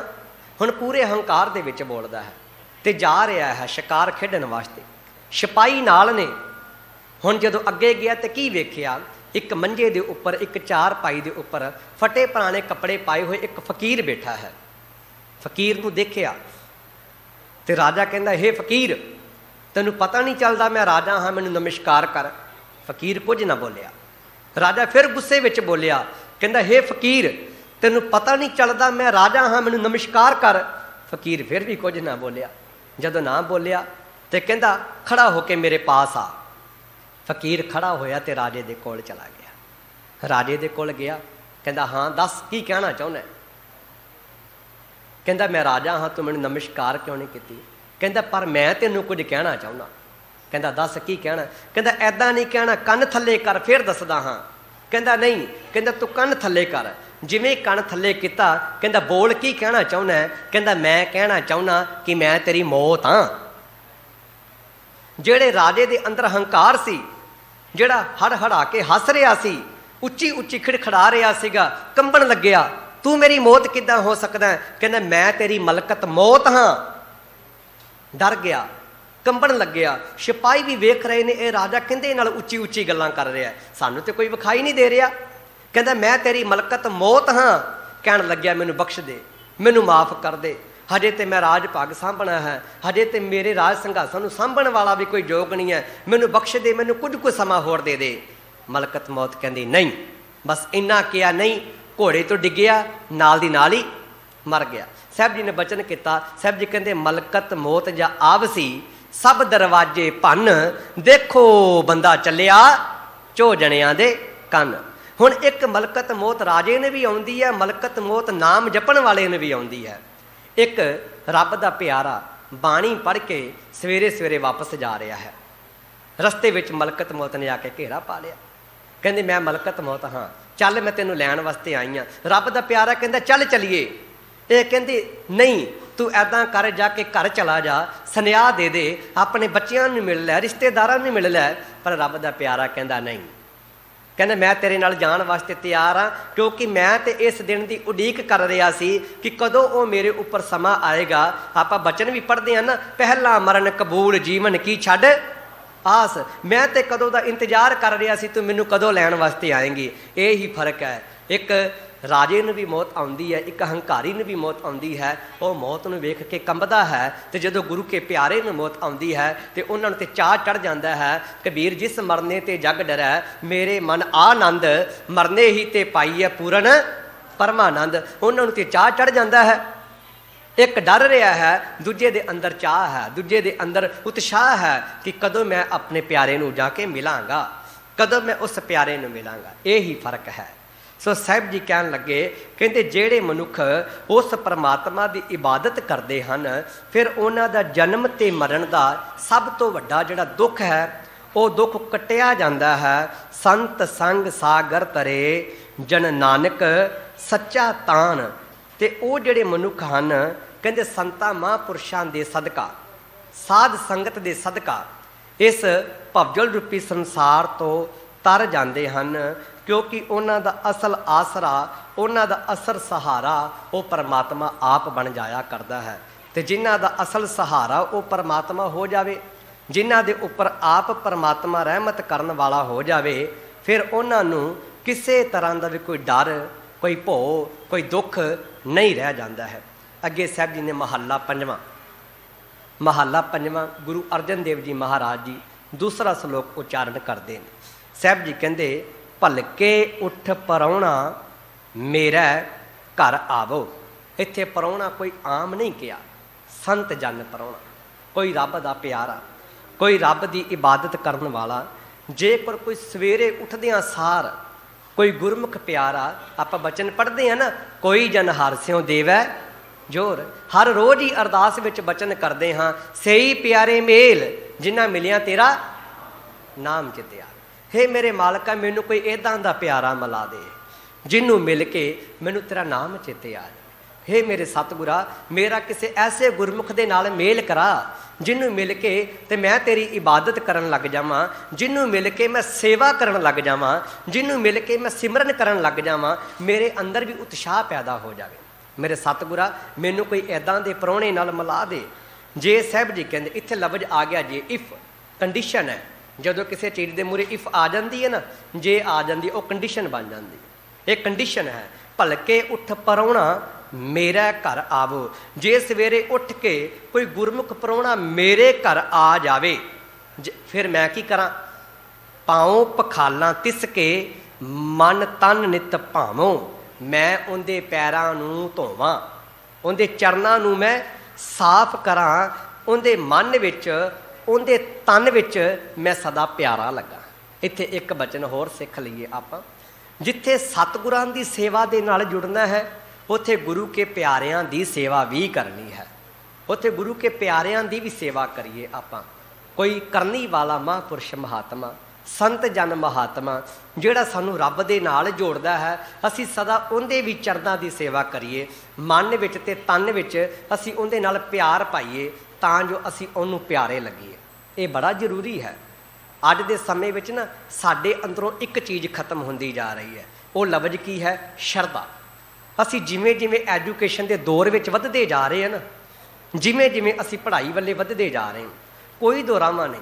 ਸਾਡੇ ਬੱਚੇ ਬੜੇ ਪੜ੍ਹ ਲਿਖ ਗਏ ਨੇ, ਉਹਨਾਂ ਨੇ ਬੜੀਆਂ ਵੱਡੀਆਂ ਡਿਗਰੀਆਂ ਪ੍ਰਾਪਤ ਕਰ ਲਈਆਂ, MNC ਕੰਪਨੀਆਂ ਵਿੱਚ ਉਹ ਜੋਬ ਕਰਨ ਲੱਗ ਗਏ ਨੇ।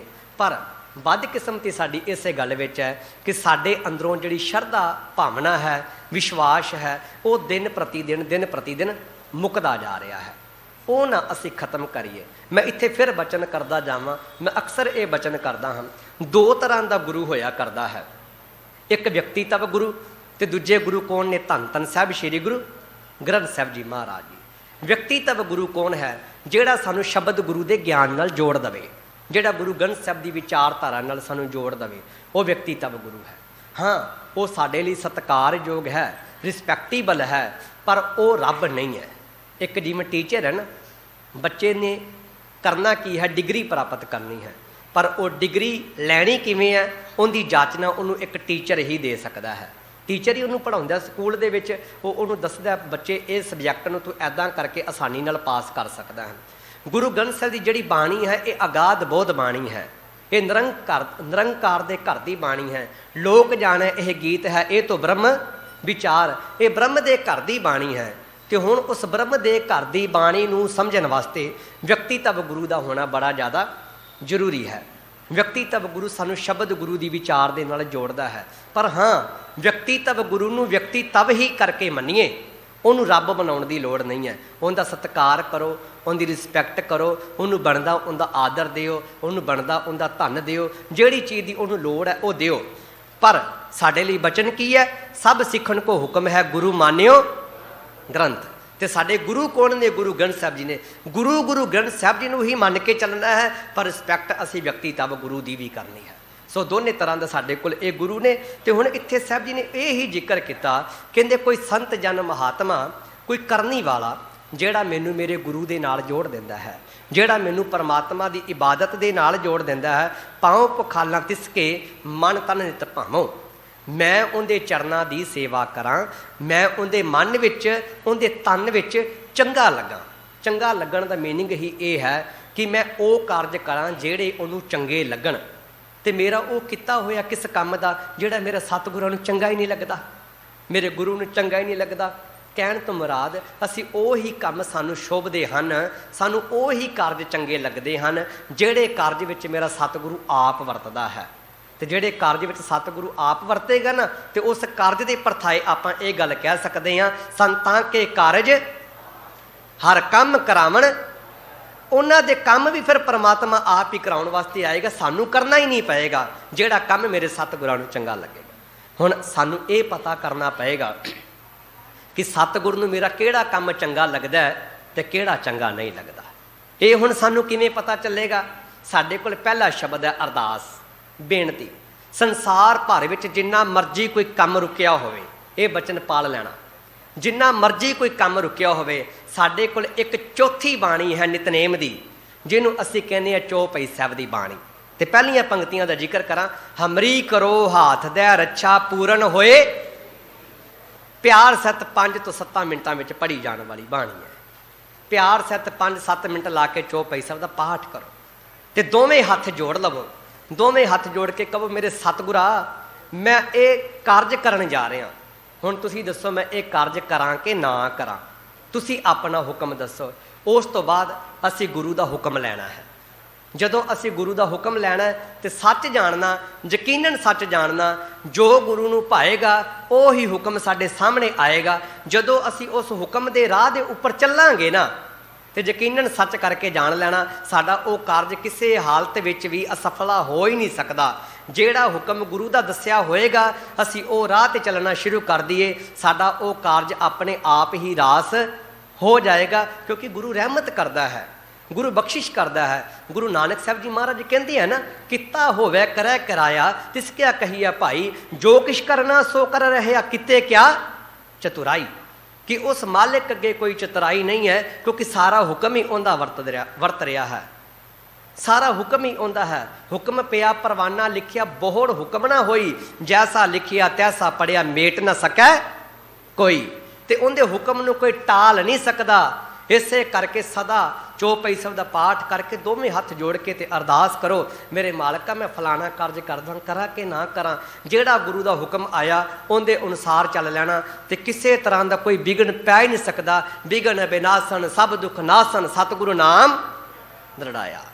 ਕਹਿੰਦੇ ਜਿੰਨੇ ਸਤਿਗੁਰ ਦੇ ਨਾਮ ਨੂੰ ਦ੍ਰਿੜ ਕਰ ਲਿਆ ਨਾ, ਉਹਦੇ ਸਾਰੇ ਵਿਘਨਾਂ ਦਾ ਕਹਿੰਦੇ ਨਾਸ਼ ਹੀ ਹੋ ਜਾਏਗਾ, ਉਹਦੇ ਸਾਰੇ ਦੁੱਖਾਂ ਤਕਲੀਫਾਂ ਦਾ ਕਹਿੰਦੇ ਨਾਸ਼ ਹੋ ਜਾਏਗਾ। ਸੋ ਇਸੇ ਕਰਕੇ ਮੈਂ ਕਾਰਜ ਉਹ ਕਰਨਾ ਜਿਹੜੇ ਮੇਰੇ ਸਤਿਗੁਰੂ ਨੂੰ ਭਾਉਂਦਾ ਹੈ, ਜਿਹਦੇ ਨਾਲ ਮੈਂ ਆਪਦੇ ਸਤਿਗੁਰੂ ਨੂੰ ਚੰਗਾ ਲੱਗਦਾ ਹਾਂ। ਨਾਮ ਸੁਣੇ ਨਾਮ ਸੰਗ੍ਰਹਿ, ਨਾਮੇ ਲਈ ਬੁਲਾਵੋ। ਇਸੇ ਕਰਕੇ ਸਾਹਿਬ ਜੀ ਕਹਿੰਦੇ ਨਾਮ ਨੂੰ ਹੀ ਸੁਣੋ, ਰੱਬੀ ਸਿਫਤ ਸਲਾਹ ਨੂੰ ਹੀ ਸੁਣੋ, ਭਾਵ ਨਾਮ ਨੂੰ ਸੁਣੋ ਤੇ ਨਾਮ ਰੂਪੀ ਹੀ ਧਨ ਇਕੱਠਾ ਕਰੋ। ਕਿਉਂਕਿ ਜਿੱਥੇ ਸੰਸਾਰਕ ਧਨ ਦੀ ਲੋੜ ਹੈ ਨਾ, ਮੈਂ ਕਦੇ ਵੀ ਅੱਜ ਤੱਕ ਕਿਸੇ ਸਟੇਜ ਤੇ ਇਹ ਗੱਲ ਨਹੀਂ ਕਹੀ ਕਿ ਸੰਸਾਰਕ ਧਨ ਦੀ ਲੋੜ ਨਹੀਂ। ਹਰ ਇੱਕ ਬੰਦੇ ਨੂੰ ਸੰਸਾਰਕ ਧਨ ਦੀ ਲੋੜ ਹੈ। ਮੈਂ ਹਮੇਸ਼ਾ ਇੱਕੋ ਗੱਲ ਕਹਿੰਦਾ ਹੁੰਦਾ, ਗੁਰੂ ਨਾਨਕ ਸਾਹਿਬ ਜੀ ਨੇ ਬਚਨ ਪਹਿਲਾਂ ਕੀ ਕੀਤਾ? ਕਿਰਤ ਕਰੋ। ਪਹਿਲਾ ਬਚਨ ਕੀ ਹੈ ਗੁਰੂ ਨਾਨਕ ਸਾਹਿਬ ਜੀ ਦਾ? ਕਿਰਤ ਕਰੋ। ਇਸੇ ਕਰਕੇ ਸਾਨੂੰ ਜਿੱਥੇ ਨਾਮ ਧਨ ਦੀ ਲੋੜ ਹੈ, ਸੰਸਾਰਕ ਧਨ ਦੀ ਵੀ ਲੋੜ ਹੈ। ਤੁਸੀਂ ਬੱਚਿਆਂ ਨੂੰ ਜਨਮ ਦਿੱਤਾ, ਬੱਚਿਆਂ ਨੂੰ ਪੜ੍ਹਾਉਣਾ ਚਾਹੁੰਦੇ ਹੋ, ਕੱਲ੍ਹ ਨੂੰ ਬੁਢੇਪਾ ਆਉਣਾ, ਬਿਮਾਰੀ ਤੋਂ ਛੁਟਕਾਰਾ ਚਾਹੁੰਦੇ ਹੋ, ਬੱਚਿਆਂ ਦਾ ਵਿਆਹ ਕਰਨਾ ਚਾਹੁੰਦੇ ਹੋ, ਉਹਨਾਂ ਦਾ ਕਰੀਅਰ ਸੈੱਟ ਕਰਨਾ ਚਾਹੁੰਦੇ ਹੋ, ਤੇ ਗੁਰਸਿੱਖ ਦਾ ਕੰਮ ਹੱਥ ਫੈਲਾਉਣਾ ਨਹੀਂ ਹੈ। ਗੁਰਸਿੱਖ ਕਦੇ ਕਿਸੇ ਅੱਗੇ ਹੱਥ ਨਹੀਂ ਫੈਲਾਉਂਦਾ, ਬਲਕਿ ਗੁਰਸਿੱਖ ਤੇ ਕਿਰਤ ਕਰਦਾ ਹੈ ਤੇ ਵੰਡ ਕੇ ਛਕਦਾ ਹੈ। ਇਹ ਗੁਰਸਿੱਖ ਦਾ ਜੀਵਨ ਹੈ। ਇਸੇ ਕਰਕੇ ਕਿਰਤ ਕਰੋ, ਸੰਸਾਰਕ ਧਨ ਨੂੰ ਇਕੱਤਰ ਕਰੋ। ਪਰ ਸੰਸਾਰਕ ਧਨ ਕਿਹਦੇ ਲਈ ਹੋਣਾ ਚਾਹੀਦਾ? ਸੰਸਾਰ ਲਈ ਹੋਣਾ ਚਾਹੀਦਾ। ਇਸੇ ਕਰਕੇ ਕਿਉਂਕਿ ਆਹ ਜਿੰਨੀਆਂ ਇਮਾਰਤਾਂ ਬਣ ਰਹੀਆਂ ਨੇ, ਆ ਜਿਵੇਂ ਗ੍ਰੰਥੀ ਸਿੰਘ ਸਾਹਿਬਾਨ ਜੀ ਨੇ, ਸਿੰਘ ਸਾਹਿਬ ਜੀ ਨੇ ਆਪ ਨੂੰ ਬਚਨ ਵੀ ਕੀਤਾ ਹੈ ਕਿ ਗੁਰੂ ਘਰ ਦੇ ਵਿੱਚ ਉਸਾਰੀ ਦਾ ਕੰਮ ਚੱਲ ਰਿਹਾ ਹੈ, ਗੁਰੂ ਘਰ ਵਿੱਚ ਪਾਠੀ ਸਿੰਘਾਂ ਵਾਸਤੇ ਕਮਰੇ ਬਣ ਰਹੇ ਨੇ, ਉਹਦੇ ਲਈ ਸਾਨੂੰ ਦੁਨਿਆਵੀ ਧਨ ਦੀ ਲੋੜ ਹੈ। ਉੱਥੇ ਦੁਨਿਆਵੀ ਧਨ ਲੱਗੇਗਾ ਹੀ ਲੱਗੇਗਾ। ਸੋ ਦੁਨਿਆਵੀ ਧਨ ਅਸੀਂ ਕਿੱਥੋਂ ਦੇਵਾਂਗੇ? ਜਦੋਂ ਅਸੀਂ ਕਿਰਤ ਕਰਾਂਗੇ, ਵੰਡ ਕੇ ਛਕਾਂਗੇ, ਉੱਥੋਂ ਹੀ ਦੇਵਾਂਗੇ। ਤਾਂ ਕਰਕੇ ਸੰਸਾਰਿਕ ਧਨ ਸੰਸਾਰ ਤੱਕ ਹੋਣਾ ਚਾਹੀਦਾ ਹੈ। ਪਰ ਸੰਸਾਰਕ ਧਨ ਤੋਂ ਉੱਪਰ ਕਿਹੜਾ ਧਨ ਹੈ? ਨਾਮ ਰੂਪੀ ਧਨ। ਤੇ ਜੀਵਨ ਵਿੱਚ ਨਾਮ ਰੂਪੀ ਧਨ ਨੂੰ ਇਕੱਤਰ ਕਰਨਾ। ਤਾਂ ਸਾਹਿਬ ਜੀ ਕਹਿੰਦੇ ਨਾਮ ਸੁਣੇ ਨਾਮ ਸੰਗ੍ਰਹਿ, ਨਾਮੇ ਲਈ ਬੁਲਾਵੋ। ਸਾਹਿਬ ਜੀ ਕਹਿੰਦੇ ਨਾਮ ਨੂੰ ਹੀ ਸੁਣੋ, ਰੱਬੀ ਸਿਫਤ ਸਲਾਹ ਨੂੰ ਹੀ ਸੁਣੋ, ਰੱਬੀ ਸਿਫਤ ਸਲਾਹ ਦੇ ਹੀ ਧਨ ਨੂੰ ਇਕੱਤਰ ਕਰੋ, ਇਕੱਠਾ ਕਰੋ ਤੇ ਹਮੇਸ਼ਾ ਆਪਣੀ ਸੁਰਤ ਪਰਮਾਤਮਾ ਦੇ ਨਾਮ ਦੇ ਵਿੱਚ ਹੀ ਲਾ ਕੇ ਰੱਖੋ। ਇਹ ਬਚਨ ਪਾਲ ਲਵੋ। ਨਾਮਾ ਕਹਿਤੇ ਲੋਚਨਾ, ਮੁਖ ਤੇ ਰਾਮ ਸਮਾਲ, ਹਾਥ ਪਾਉ ਕਰ ਕਾਮ ਸਭ, ਚੀਤ ਨਿਰੰਜਨ ਨਾਲ। ਕਿਰਤ ਕਰੋ, ਆਪਣੀ ਮਿਹਨਤ ਮਸ਼ੱਕਤ ਕਰੋ, ਸੰਸਾਰ ਦੇ ਵਿੱਚ ਵਿਚਰੋ ਤੇ ਵਿਚਰਦਿਆਂ ਹੋਇਆਂ ਸਦਾ ਸੁਰਤ ਉਸ ਪਰਮਾਤਮਾ ਦੇ ਨਾਲ ਜੋੜ ਕੇ ਰੱਖੋ। ਸਦਾ ਉਸ ਅਕਾਲ ਪੁਰਖ ਪਰਮਾਤਮਾ ਦੀ ਇਬਾਦਤ ਕਰੋ, ਸਦਾ ਉਸ ਪਰਮਾਤਮਾ ਨੂੰ ਅਸੀਂ ਸਵਾਸ ਸਵਾਸ ਚੇਤੇ ਕਰੀਏ। ਤਾਂ ਕਰਕੇ ਸਾਹਿਬ ਜੀ ਕਹਿੰਦੇ ਨਾਮ ਦੇ ਨਾਲ ਲਿਵ ਲਾਵੋ। ਤੇ ਸਾਨੂੰ ਗੁਰੂ ਅਮਰਦਾਸ ਮਹਾਰਾਜ ਜੀ ਵੀ ਤੇ ਬਚਨ ਕਰਦੇ ਹਨ, ਸਾਚੀ ਲਿਵੈ ਬਿਨ ਦੇਹ ਨਿਮਾਣੀ, ਦੇਹ ਨਿਮਾਣੀ ਲਿਵੈ ਬਾਜੋ ਕਿਆ ਕਰੇ ਵਿਚਾਰੀਆ, ਤੁਝ ਬਾਜ ਸਮਰੱਥ ਕੋਹੇ ਨਾਹੀ ਕਿਰਪਾ ਕਰ ਬਨਵਾਰੀਆ, ਏਸ ਨਾਉ ਹੋਰ ਥਾਉ ਨਾਹੀ ਸ਼ਬਦ ਲਾਗ ਸਵਾਰੀਆ, ਕਹਿ ਹੈ ਨਾਨਕ ਲਿਵੈ ਬਾਜੋ ਕਿਆ ਕਰੇ ਵਿਚਾਰੀਆ। ਅਸੀਂ ਆਏ ਹੀ ਸੰਸਾਰ ਵਿੱਚ ਪਰਮਾਤਮਾ ਨਾਲ ਲਿਵ ਜੋੜਨ ਵਾਸਤੇ ਹਾਂ। ਤਾਂ ਕਰਕੇ ਅਸੀਂ ਸਦਾ ਪਰਮਾਤਮਾ ਨਾਲ ਲਿਵ ਲਾਉਣੀ ਹੈ, ਸਦਾ ਅਸੀਂ ਉਸ ਅਕਾਲ ਪੁਰਖ ਪਰਮਾਤਮਾ ਨੂੰ ਧਿਆਉਣਾ ਹੈ। ਗ੍ਰਹਿ ਧਨ ਸਭ ਪਵਿੱਤਰ ਹੋਏ, ਹਰ ਕੇ ਗੁਣ ਗਾਵੋ। ਤੇ ਜਿੱਥੇ ਪਰਮਾਤਮਾ ਦੀ ਇਬਾਦਤ ਕੀਤੀ ਜਾਂਦੀ ਹੈ, ਜਿੱਥੇ ਜਾਏ ਬਹਿ ਮੇਰਾ ਸਤਿਗੁਰੂ ਸੋ ਥਾਨ ਸੁਹਾਵਾ ਰਾਮ ਰਾਜੇ। ਜਿੱਥੇ ਪਰਮਾਤਮਾ ਦੀ ਇਬਾਦਤ ਕੀਤੀ ਜਾਂਦੀ ਹੈ, ਜਿਹੜੇ ਘਰ ਵਿੱਚ ਪਰਮਾਤਮਾ ਦੀ ਬੰਦਗੀ ਕੀਤੀ ਜਾਂਦੀ ਹੈ, ਗ੍ਰਹਿ ਧਨ ਸਭ ਪਵਿੱਤਰ ਹੋਏ। ਉਹ ਗ੍ਰਹਿ, ਉਹ ਧਨ ਕਹਿੰਦੇ ਪਵਿੱਤਰ ਹੋ ਜਾਂਦਾ ਹੈ। ਹਰ ਕੇ ਗੁਣ ਗਾਵੋ, ਜਿੱਥੇ ਪਰਮਾਤਮਾ ਦੀ ਇਬਾਦਤ ਕੀਤੀ ਜਾਂਦੀ ਹੈ। ਹਰ ਨਾਮ ਵਾਪਾਰੀ ਨਾਨਕਾ, ਵਡਭਾਗੀ ਪਾਵੋ। ਅਜਿਹਾ ਪ੍ਰਭੂ ਨਾਮ ਦਾ ਵਪਾਰੀ ਵੱਡੇ ਭਾਗਾਂ ਨਾਲ ਹੀ ਕਿਤੇ ਸਾਨੂੰ ਮਿਲਦਾ ਹੈ, ਕਿਤੇ ਵੱਡੇ ਭਾਗਾਂ ਨਾਲ ਹੀ ਸਾਨੂੰ ਪ੍ਰਾਪਤ ਹੁੰਦਾ ਹੈ। ਜਿਵੇਂ ਸਾਹਿਬ ਜੀ ਦਾ ਬਚਨ ਆਇਆ, ਸੰਸਾਰ ਵਿੱਚ ਕੋਈ ਸੋਨੇ ਦਾ ਵਪਾਰ ਕਰ ਰਿਹਾ, ਸੰਸਾਰ ਵਿੱਚ ਕੋਈ ਹੀਰੇ ਮੋਤੀਆਂ ਦਾ ਵਪਾਰ ਕਰ ਰਿਹਾ, ਸੰਸਾਰ ਵਿੱਚ ਕੋਈ ਮਿਰਚ ਮਸਾਲਿਆਂ ਦਾ ਵਪਾਰ ਕਰ ਰਿਹਾ ਹੈ, ਪਰ ਕੇਵਲ ਔਰ ਕੇਵਲ ਇੱਕ ਸੰਤ ਜਨ ਮਹਾਤਮਾ ਹੀ ਹਨ। ਕਿਨਹੀ ਵਣਜਿਆ ਕਾਂਸੀ ਤਾਂਬਾ, ਕਿਨਹੀ ਲੌਂਗ ਸਪਾਰੀ, ਸੰਤੋ ਵਣਜਿਆ ਨਾਮ ਗੋਬਿੰਦ ਕਾ ਐਸੀ ਖੇਪ ਹਮਾਰੀ। ਕੋਈ ਵਿਰਲੇ ਹਨ ਹੇ ਨਾਨਕ ਜਿਹਾ ਪ੍ਰਭੂ ਦਾ ਵਪਾਰੀ, ਜਿਹੜਾ ਪਰਮਾਤਮਾ ਦੇ ਨਾਮ ਧਨ ਦੇ ਨਾਲ ਜੁੜ ਜਾਂਦਾ ਹੈ। ਸਾਨੂੰ ਵੀ ਕਿਤੇ ਉਹ ਵਿਰਲਾ ਹੀ ਕਹਿੰਦੇ ਪ੍ਰਾਪਤ ਹੁੰਦਾ ਹੈ। ਇੰਨੇ ਆਸਾਨ ਤਰੀਕੇ ਨਾਲ ਨਹੀਂ ਮਿਲਦਾ, ਕਰਨੀ ਵਾਲਾ ਲੱਭਣਾ ਹੋਵੇ ਤੇ ਬੜਾ ਮੁਸ਼ਕਿਲ ਪੈਂਦਾ ਹੈ। ਤੇ ਅੱਗੇ ਸਾਹਿਬ ਜੀ ਕਹਿੰਦੇ ਪੌੜੀ, ਜੋ ਅੱਜ ਦੇ ਇਹ ਪਾਵਨ ਸ਼ਬਦ ਦਾ ਮੂਲ ਸਿਧਾਂਤ, ਪਹਿਲੇ ਸ਼ਲੋਕ ਸੀ ਦੋ, ਹੁਣ ਅੱਗੇ ਸਾਹਿਬ ਜੀ ਨੇ ਪੌੜੀ ਉਚਾਰਨ ਕੀਤੀ। ਪੌੜੀ, ਜੋ ਤੁਧ ਭਾਵੈ ਸੋ ਭਲਾ, ਸੱਚ ਤੇਰਾ ਭਾਣਾ। ਹੇ ਮੇਰੇ ਮਾਲਕਾ, ਮੈਂ ਤੇ ਮੂਰਖ ਪ੍ਰਾਨੀ ਹਾਂ, ਮੈਂ ਤੇ ਬੜੀਆਂ ਛਾਲਾਂ ਮਾਰਦਾ। ਸਾਹਿਬ ਜੀ ਕਹਿੰਦੇ ਨਾ, ਸਭਨੀ ਛਾਲਾਂ ਮਾਰੀਆਂ ਕਰਤਾ ਕਰੇ ਸੋ ਹੋਏ। ਮੈਂ ਤੇ ਮੂਰਖ ਪ੍ਰਾਨੀ ਹਾਂ। ਇਹ ਜੋਧੜੀ ਹੈ, ਇਹ ਬੇਨਤੀ ਹੈ। ਜਿਵੇਂ ਆਪਾਂ ਬਚਨ ਪੜ੍ਹਿਆ ਸੀ ਨਾ ਆਰੰਭਤਾ ਵਿੱਚ, ਹਮ ਅਵਗੁਣ ਭਰੇ ਏਕ ਗੁਣ ਨਾਹੀਂ। ਅਸੀਂ ਤੇ ਔਗੁਣਾਂ ਦੇ ਭਰੇ ਹੋਏ ਹਾਂ, ਸਾਡੇ ਵਿੱਚ ਤੇ ਕੋਈ ਗੁਣ ਹੀ ਨਹੀਂ ਹੈ। ਮੇਰੇ ਮਾਲਕਾ, ਮੇਰੀ ਤੇ ਆਦਤ ਹੈ, ਮੇਰਾ ਤੇ ਸੁਭਾਅ ਹੈ ਸ਼ਲਾਂਘਾ ਲਾਉਣ ਦੀ, ਪਲੰਘਾਂ ਪੱਟਣ ਦੀ ਮੇਰਾ ਆਦਤ ਹੈ।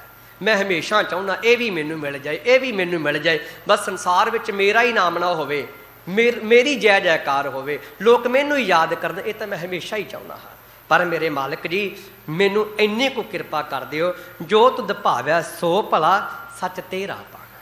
ਮੇਰੇ ਮਾਲਕ ਜੀ ਜੋ ਤੈਨੂੰ ਭਾਉਂਦਾ ਹੈ, ਜੋ ਤੈਨੂੰ ਚੰਗਾ ਲੱਗਦਾ ਹੈ, ਮੇਰੇ ਮਾਲਕ ਜੀ ਜੋ ਤੁਹਾਨੂੰ ਭਾਉਂਦਾ ਹੈ, ਤੇਰਾ ਭਾਉਣਾ ਭਾਉਂਦਾ ਹੈ, ਉਹ ਹੀ ਭਲਾ ਹੈ। ਭਾਵੇਂ ਮੈਨੂੰ ਵੀ ਤੇਰਾ ਭਾਣਾ ਚੰਗਾ ਲੱਗਣ ਲੱਗ ਜਾਏ। ਮੈਂ ਵੀ ਇਹ ਬਚਨ ਸਿੱਖ ਲਵਾਂ। ਕਿਹੜਾ ਬਚਨ ਮੈਂ ਸਿੱਖਣਾ ਹੈ? ਹੁਕਮ ਰਜਾਈ ਚੱਲਣਾ ਨਾਨਕ ਲਿਖਿਆ ਨਾਲ, ਕਿ ਮੈਂ ਤੇਰੇ ਹੁਕਮ ਵਿੱਚ, ਤੇਰੀ ਰਜਾ ਦੇ ਵਿੱਚ ਚੱਲਾਂ। ਮੈਂ ਇਹ ਸਿੱਖ ਲਵਾਂ। ਹੇ ਮੇਰੇ ਮਾਲਕਾ, ਜੋ ਤੈਨੂੰ ਭਾਉਂਦਾ ਹੈ ਉਹ ਹੀ ਭਲਾ ਹੈ। ਤੂੰ ਸਭ ਮੈਂ ਏਕ ਵਰਤਦਾ, ਸਭ ਮਾਹੇ ਸਮਾਣਾ। ਤੇ ਸਾਰਿਆਂ ਵਿੱਚ ਇੱਕੋ ਹੀ ਵਰਤਦਾ।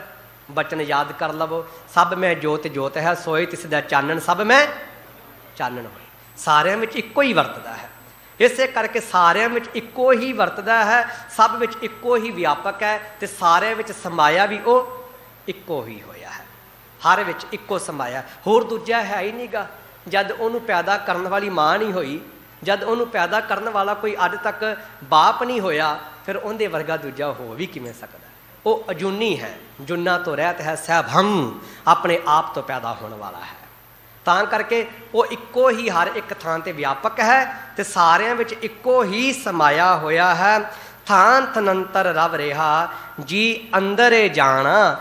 ਤੂੰ ਹਰੇਕ ਥਾਂ ਦੇ ਉੱਪਰ ਮੇਰੇ ਮਾਲਕਾ ਮੌਜੂਦ ਹੈ। ਕੋਈ ਸੰਸਾਰ ਦਾ ਐਸਾ ਕੋਨਾ ਹੀ ਨਹੀਂ ਹੈ ਜਿੱਥੇ ਪਰਮਾਤਮਾ ਮੌਜੂਦ ਨਹੀਂ ਹੈ। ਸਭ ਜੀਵਾਂ ਦੇ ਅੰਦਰ ਤੂੰ ਜਾਣਿਆ ਜਾਂਦਾ ਹੈ, ਹਰ ਇੱਕ ਦੇ ਅੰਦਰ। ਇਹ ਜਿੰਨੇ ਵੀ ਜੀ ਜੰਤੂ ਹਨ, ਜੀ ਜੰਤ ਤੇਰੇ ਧਾਰੇ, ਪ੍ਰਭ ਡੋਰੀ ਹਾਥ। ਸਾਰਾ ਕੁਝ ਹੀ ਤੇ ਤੇਰਾ ਹੀ ਹੈ ਨਾ, ਹਰ ਇੱਕ ਦੇ ਵਿੱਚ ਤੂੰ ਹੀ ਤੇ ਹੈ। ਆ ਜਿੰਨਾ ਕੁਝ ਹੈ, 84 ਲੱਖ ਜੂਨ ਕਿਹਦੀ ਬਣਾਈ ਹੈ? ਤੇਰੀ ਤੇ ਬਣਾਈ ਹੋਈ ਹੈ।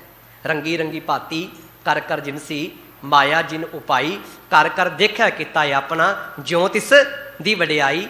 ਆ ਸਾਰਾ ਕੁਝ ਉਹਦਾ ਹੀ ਤੇ ਹੈ। ਭਾਂਤ ਭਾਂਤ ਦੇ ਇਹ ਜੀਵ ਬਣਾਏ, ਤੇ ਫਿਰ ਇਹਨਾਂ ਵਿੱਚ ਟਿਕਾਣਾ ਵੀ ਪ੍ਰਭੂ ਨੇ ਆਪ ਹੀ ਕੀਤਾ ਹੈ। ਪਹਿਲ ਪੁਰੀਏ ਪੁੰਡਰਕ ਬਣਾ, ਤਾਚੇ ਹੰਸਾ ਸਗਲੇ ਜਨਾ, ਕ੍ਰਿਸ਼ਨਾ ਤੇ ਜਾਨੂ ਹਰ, ਹਰ ਨਾ ਚੰਤੀ ਨਾਚਣਾ। ਆ ਪਹਿਲੇ ਪਰਮਾਤਮਾ ਨੇ ਸਾਰੀ ਸ੍ਰਿਸ਼ਟੀ ਬਣਾਈ, ਫਿਰ ਆਪ ਹੀ ਮਾਇਆ ਬਣਾਈ, ਤੇ ਫਿਰ ਨਿਵਾਸ ਵੀ ਵਿੱਚ ਪਰਮਾਤਮਾ ਨੇ ਆਪ ਹੀ ਕੀਤਾ। ਇਸੇ ਕਰਕੇ ਉਹ ਆਪ ਹੀ ਸਾਰੇ ਜੀਵਾਂ ਵਿੱਚ ਜਾਣਿਆ ਜਾਂਦਾ ਹੈ। ਸਾਧ ਸੰਗ ਮਿਲ ਪਾਈਐ, ਮਨ ਸੱਚੇ ਭਾਣਾ। ਤੇ ਕਹਿੰਦੇ ਹੁਣ ਜੇ ਉਸ ਪ੍ਰਭੂ ਨੂੰ ਪਾਉਣਾ ਹੋਵੇ ਤੇ ਕਿਵੇਂ ਪਾਇਆ ਜਾ ਸਕਦਾ ਹੈ? ਤੇ ਬਚਨ ਕੀਤਾ ਸਾਧ ਸੰਗ। ਆ ਜਿੱਥੇ ਬੈਠੀ ਹੈ ਨਾ ਮੇਰੇ ਮਾਧੋ ਜੀ, ਸਤ ਸੰਗਤ ਮਿਲੇ ਸੋ ਇੱਕ ਉੱਤਮ ਪੰਥ ਸੁਣਿਓ, ਗੁਰ ਸੰਗਤ ਤੇ ਮਿਲੰਤ ਜਮ ਤਰਾਸ। ਆ ਸਾਧ ਸੰਗਤ ਵਿੱਚ ਜੇ ਰੱਬ ਪਾਉਣਾ ਤੇ ਕਿੱਥੇ ਮਿਲਣਾ? ਸਾਧ ਸੰਗਤ। ਆਪਦੇ ਆਪ ਨੂੰ ਵਡਭਾਗੀ ਜਾਣਾ। ਸਤਿਗੁਰਾਂ ਦੇ ਪਾਵਨ ਅਸਥਾਨ ਤੇ ਸੀਸ ਗੰਜ ਸਾਹਿਬ ਆਪਾਂ ਬੈਠੇ ਹਾਜ਼ਰੀਆਂ ਭਰ ਰਹੇ। ਇਹ ਬੜੀ ਵੱਡੀ ਗੱਲ ਹੈ। ਅਸੀਂ ਸਾਧ ਸੰਗਤ ਦੇ ਵਿੱਚ ਬੈਠੇ ਹਾਂ, ਕਿਉਂਕਿ ਜਦੋਂ ਸਾਹਿਬ ਜੀ ਦਾ ਬਚਨ ਆ ਜਾਂਦਾ ਹੈ ਨਾ, ਮਨ ਨੂੰ ਇੱਕ ਵਾਰੀ ਤੇ ਜ਼ਰੂਰ ਹਲਾਉਣਾ ਮਿਲਦਾ ਹੈ। ਬਿਨ ਭਾਗਾ ਸਤ ਸੰਗ ਨਾ ਲੱਭੈ, ਬਿਨ ਸੰਗਤ ਮੈਲ। ਆ ਵਡਭਾਗੀ ਤੇ ਹਾਂ ਜਿਹੜਾ ਸਤ ਸੰਗਤ ਵਿੱਚ ਆ ਕੇ ਬੈਠੇ ਆ, ਨਹੀਂ ਤੇ ਬਿਨਾਂ ਭਾਗਾਂ ਤੋਂ ਅੱਜ ਤੱਕ ਕਦੇ ਕਿਸੇ ਨੂੰ ਸਤ ਸੰਗਤ ਨਹੀਂ ਮਿਲੀ। ਇਹ ਬੜੇ ਵਡਭਾਗੀ ਹਾਂ। ਆ ਪਤਾ ਨਹੀਂ ਕਿਹੜਾ ਕੋਈ ਪੁਰਬਲਾ ਕਰਮ ਕੀਤਾ ਹੋਣਾ, ਪਤਾ ਨਹੀਂ ਕਿਹੜਾ ਕੋਈ ਸਾਡਾ ਚੰਗਾ ਕਰਮ ਜਾਗਿਆ ਹੋਣਾ, ਜਿਹੜਾ ਆਪਾਂ ਸਤ ਸੰਗਤ ਕਰ ਰਹੇ ਹਾਂ। ਬੋਲੋ ਸਤਨਾਮ ਸ਼੍ਰੀ। ਆਪਾਂ ਵਡਭਾਗੀ ਹਾਂ। ਸੋ ਇਸੇ ਕਰਕੇ ਸਾਹਿਬ ਜੀ ਕਹਿੰਦੇ ਸਾਧ ਸੰਗ ਮਿਲ ਪਾਈ ਹੈ, ਮਨ ਸੱਚੇ ਭਾਣਾ।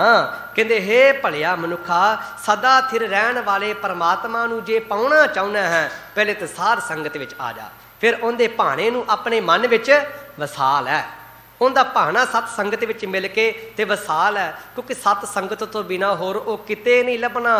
ਸੋ ਸਥਾਨ ਬਤਾਵੋ ਮੀਤਾ, ਜਾਤੇ ਪਾਈਐ ਹਰ ਹਰ ਨੀਤਾ। ਹੇ ਭਲਿਆ, ਕੋਈ ਮੈਨੂੰ ਇੱਦਾਂ ਦਾ ਥਾਂ ਦੱਸ ਜਿੱਥੇ ਜਾ ਕੇ ਉਹ ਪਰਮਾਤਮਾ ਨੂੰ ਪਾਇਆ ਜਾ ਸਕੇ। ਤੇ ਸਾਹਿਬ ਜੀ ਕਹਿੰਦੇ ਸਤ ਸੰਗਤ ਵਿੱਚ ਆ ਜਾ, ਇੱਥੇ ਆ ਜਾ। ਸਤ ਸੰਗਤ ਤੋਂ ਬਿਨਾਂ ਹੋਰ ਤੈਨੂੰ ਕੋਈ ਕਹਿੰਦੇ ਥਾਂ ਟਿਕਾਣਾ ਲੱਭਣਾ ਹੀ ਨਹੀਂ। ਇੱਥੇ ਆ ਕੇ ਕੇਵਲ ਔਰ ਕੇਵਲ ਪਰਮਾਤਮਾ ਪਾਇਆ ਜਾਂਦਾ ਹੈ। ਨਾਨਕ ਪ੍ਰਭ ਸਰਨਾਗਤੀ, ਸਦ ਸਦ ਕੁਰਬਾਣਾ। ਸਤਿਗੁਰ ਜੀ ਆਖਦੇ ਉਸ ਪ੍ਰਭੂ ਦੀ ਸ਼ਰਨ ਆਇਆਂ ਤੇ ਜਿਹੜੇ ਉਸ ਪ੍ਰਭੂ ਦੀ ਸ਼ਰਨ ਦੇ ਵਿੱਚ ਆ ਜਾਂਦੇ ਹਨ, ਜਿਨ੍ਹਾਂ ਨੂੰ ਉਸ ਪ੍ਰਭੂ ਦੀ ਸ਼ਰਨ ਮਿਲ ਜਾਂਦੀ ਹੈ, ਮੈਂ ਉਹਨਾਂ ਪਿਆਰਿਆਂ ਤੋਂ ਸਦਾ ਕੁਰਬਾਨ ਜਾਂਦਾ ਹਾਂ। ਉਹਨਾਂ ਪਿਆਰਿਆਂ ਤੋਂ ਮੈਂ ਸਦਾ ਬਲਿਹਾਰੇ ਜਾਣਾ ਹਾਂ ਜਿਹੜੇ ਉਸ ਪਰਮਾਤਮਾ ਦੀ ਇਬਾਦਤ ਦੇ ਨਾਲ ਜੁੜ ਜਾਂਦੇ ਹਨ। ਸਦਾ ਆਪਾਂ ਪਰਮਾਤਮਾ ਦੀ ਇਬਾਦਤ ਦੇ ਨਾਲ ਜੁੜ ਜਾਈਏ। ਇਸ ਮਾਨਸ ਦੇਹੀ ਦੇ ਵਿੱਚ ਆਏ ਹਾਂ, ਜੋ ਸਾਡਾ ਅਸਲੀ ਕਾਰਜ ਹੈ ਅਸੀਂ ਇਸ ਮਾਨਸ ਦੇਹੀ ਨੂੰ ਸਫਲ ਕਰੀਏ, ਸਦਾ ਪਰਮਾਤਮਾ ਦੀ ਇਬਾਦਤ ਕਰੀਏ। ਸਾਡਾ ਸਭ ਦਾ ਗਾਵਿਆ ਸੁਣਿਆ ਥਾਏ ਪੈ ਜਾਵੇ, ਅਰਦਾਸ ਕਰਿਆ ਕਰੀਏ ਮੇਰੇ ਮਾਲਕਾ, ਅਸੀਂ ਅਪਰਾਧੀ ਹਾਂ, ਹਮ ਅਪਰਾਧੀ ਸਦ ਭੂਲ ਤੇ ਤੁਮ ਬਖਸ਼ਣ ਹਾਰੇ। ਤੂੰ ਬਖਸ਼ਣ ਹਾਰਾ ਮੇਰੇ ਮਾਲਕਾ, ਸਾਨੂੰ ਵੀ ਨਾਮ ਦੀ ਦਾਤ ਦੇ ਦੇ ਮੇਰੇ ਮਾਲਕਾ, ਸਾਡੀ ਵੀ ਝੋਲੀ ਵਿੱਚ ਆਪਣੀ ਪ੍ਰੇਮ ਬੰਦਗੀ ਪਾ ਦੇ, ਅਸੀਂ ਤੇਰਾ ਨਾਮ ਜਪ ਕੇ ਤੇ ਪ੍ਰਵਾਨ ਹੋ ਜਾਈਏ। ਸਾਰੀਆਂ ਸੰਗਤਾਂ ਦਾ ਕੁਟਾਨ ਕੁਟਾਨ ਧੰਨਵਾਦ, ਜਿਨ੍ਹਾਂ ਨੇ ਬੜੇ ਪਿਆਰ ਸਹਿਤ ਗੁਰਮਤਿ ਵਿਚਾਰਾਂ ਨੂੰ ਸਰਵਣ ਕਰਨਾ ਕੀਤਾ ਹੈ। ਦਿੱਲੀ ਗੁਰਦੁਆਰਾ ਪ੍ਰਬੰਧਕ ਕਮੇਟੀ ਦੇ ਮੀਤ ਪ੍ਰਧਾਨ ਸਰਦਾਰ ਹਰਵਿੰਦਰ ਸਿੰਘ ਜੀ KP, ਜੋ ਸੀਨੀਅਰ ਮੀਤ ਪ੍ਰਧਾਨ ਹਨ, ਜਿਨ੍ਹਾਂ ਨੇ ਆਪ ਸੰਗਤਾਂ ਦਾ ਪਿਆਰ ਬਖਸ਼ਿਆ ਹੈ। ਗੁਰਦੁਆਰਾ ਸੀਸਗੰਜ ਸਾਹਿਬ ਦੇ ਚੇਅਰਮੈਨ ਸਰਦਾਰ ਅਮਰਜੀਤ ਸਿੰਘ ਜੀ, ਜੋ ਇਲਾਕਾ ਚੇਅਰਮੈਨ ਵੀ ਹਨ। ਗੁਰੂ ਘਰ ਦੇ ਹੈੱਡ ਗ੍ਰੰਥੀ ਸਾਹਿਬਾਨ, ਨਾਨਕ ਪਿਆਓ ਸਾਹਿਬ ਦੇ ਹੈੱਡ ਗ੍ਰੰਥੀ ਗਿਆਨੀ ਬਲਦੇਵ ਸਿੰਘ ਜੀ, ਸਾਰੀਆਂ ਹੀ ਸੰਗਤਾਂ ਦਾ ਤਹਿ ਦਿਲੋਂ ਧੰਨਵਾਦ। ਧਰਮ ਪ੍ਰਚਾਰਕ ਕਮੇਟੀ ਦੇ ਭਾਈ ਜਸਪ੍ਰੀਤ ਸਿੰਘ ਜੀ ਕਰਮਸਰ, ਜਿਨ੍ਹਾਂ ਨੇ ਆਪ ਸੰਗਤਾਂ ਦੇ ਦਰਸ਼ਨ ਕਰਵਾਏ ਨੇ। ਸਭ ਤੋਂ ਵਿਸ਼ੇਸ਼ ਕੁਟਾਨ ਕੁਟਾਨ ਧੰਨਵਾਦ ਧੰਨ ਧੰਨ ਸ਼੍ਰੀ ਗੁਰੂ ਗ੍ਰੰਥ ਸਾਹਿਬ ਜੀ ਮਹਾਰਾਜ ਜੀ ਦਾ, ਜਿਨ੍ਹਾਂ ਦੀ ਹਜ਼ੂਰੀ ਵਿੱਚ ਬੈਠ ਕੇ ਗੁਰਮਤਿ ਵਿਚਾਰਾਂ ਦੀ ਸਾਂਝ ਪਾਈ ਹੈ। ਦਾਸ ਦੀਆਂ ਭੁੱਲਾਂ ਚੁੱਕਾਂ ਦਾਸ ਦੀ ਝੋਲੀ ਵਿੱਚ ਪਾ ਦਿਓ। ਜਿਹੜੀ ਗੱਲ ਆਪ ਜੀ ਨੂੰ ਗੁਰਮਤਿ ਦੇ ਆਸ਼ੇ ਅਨੁਸਾਰ ਲੱਗੇ, ਉਸ ਨੂੰ ਆਪਣੀ ਝੋਲੀ ਦੇ ਵਿੱਚ ਪਾ ਲੈਣਾ ਜੀ। ਲੋਕ ਸੁਖੀਏ ਪਰਲੋਕ ਸੁਹੇਲੇ, ਨਾਨਕ ਹਰਿ ਪ੍ਰਭ ਆਪੇ ਮੇਲੇ। ਵਾਹਿਗੁਰੂ ਜੀ ਕਾ ਖਾਲਸਾ, ਵਾਹਿਗੁਰੂ ਜੀ ਕੀ ਫਤਿਹ।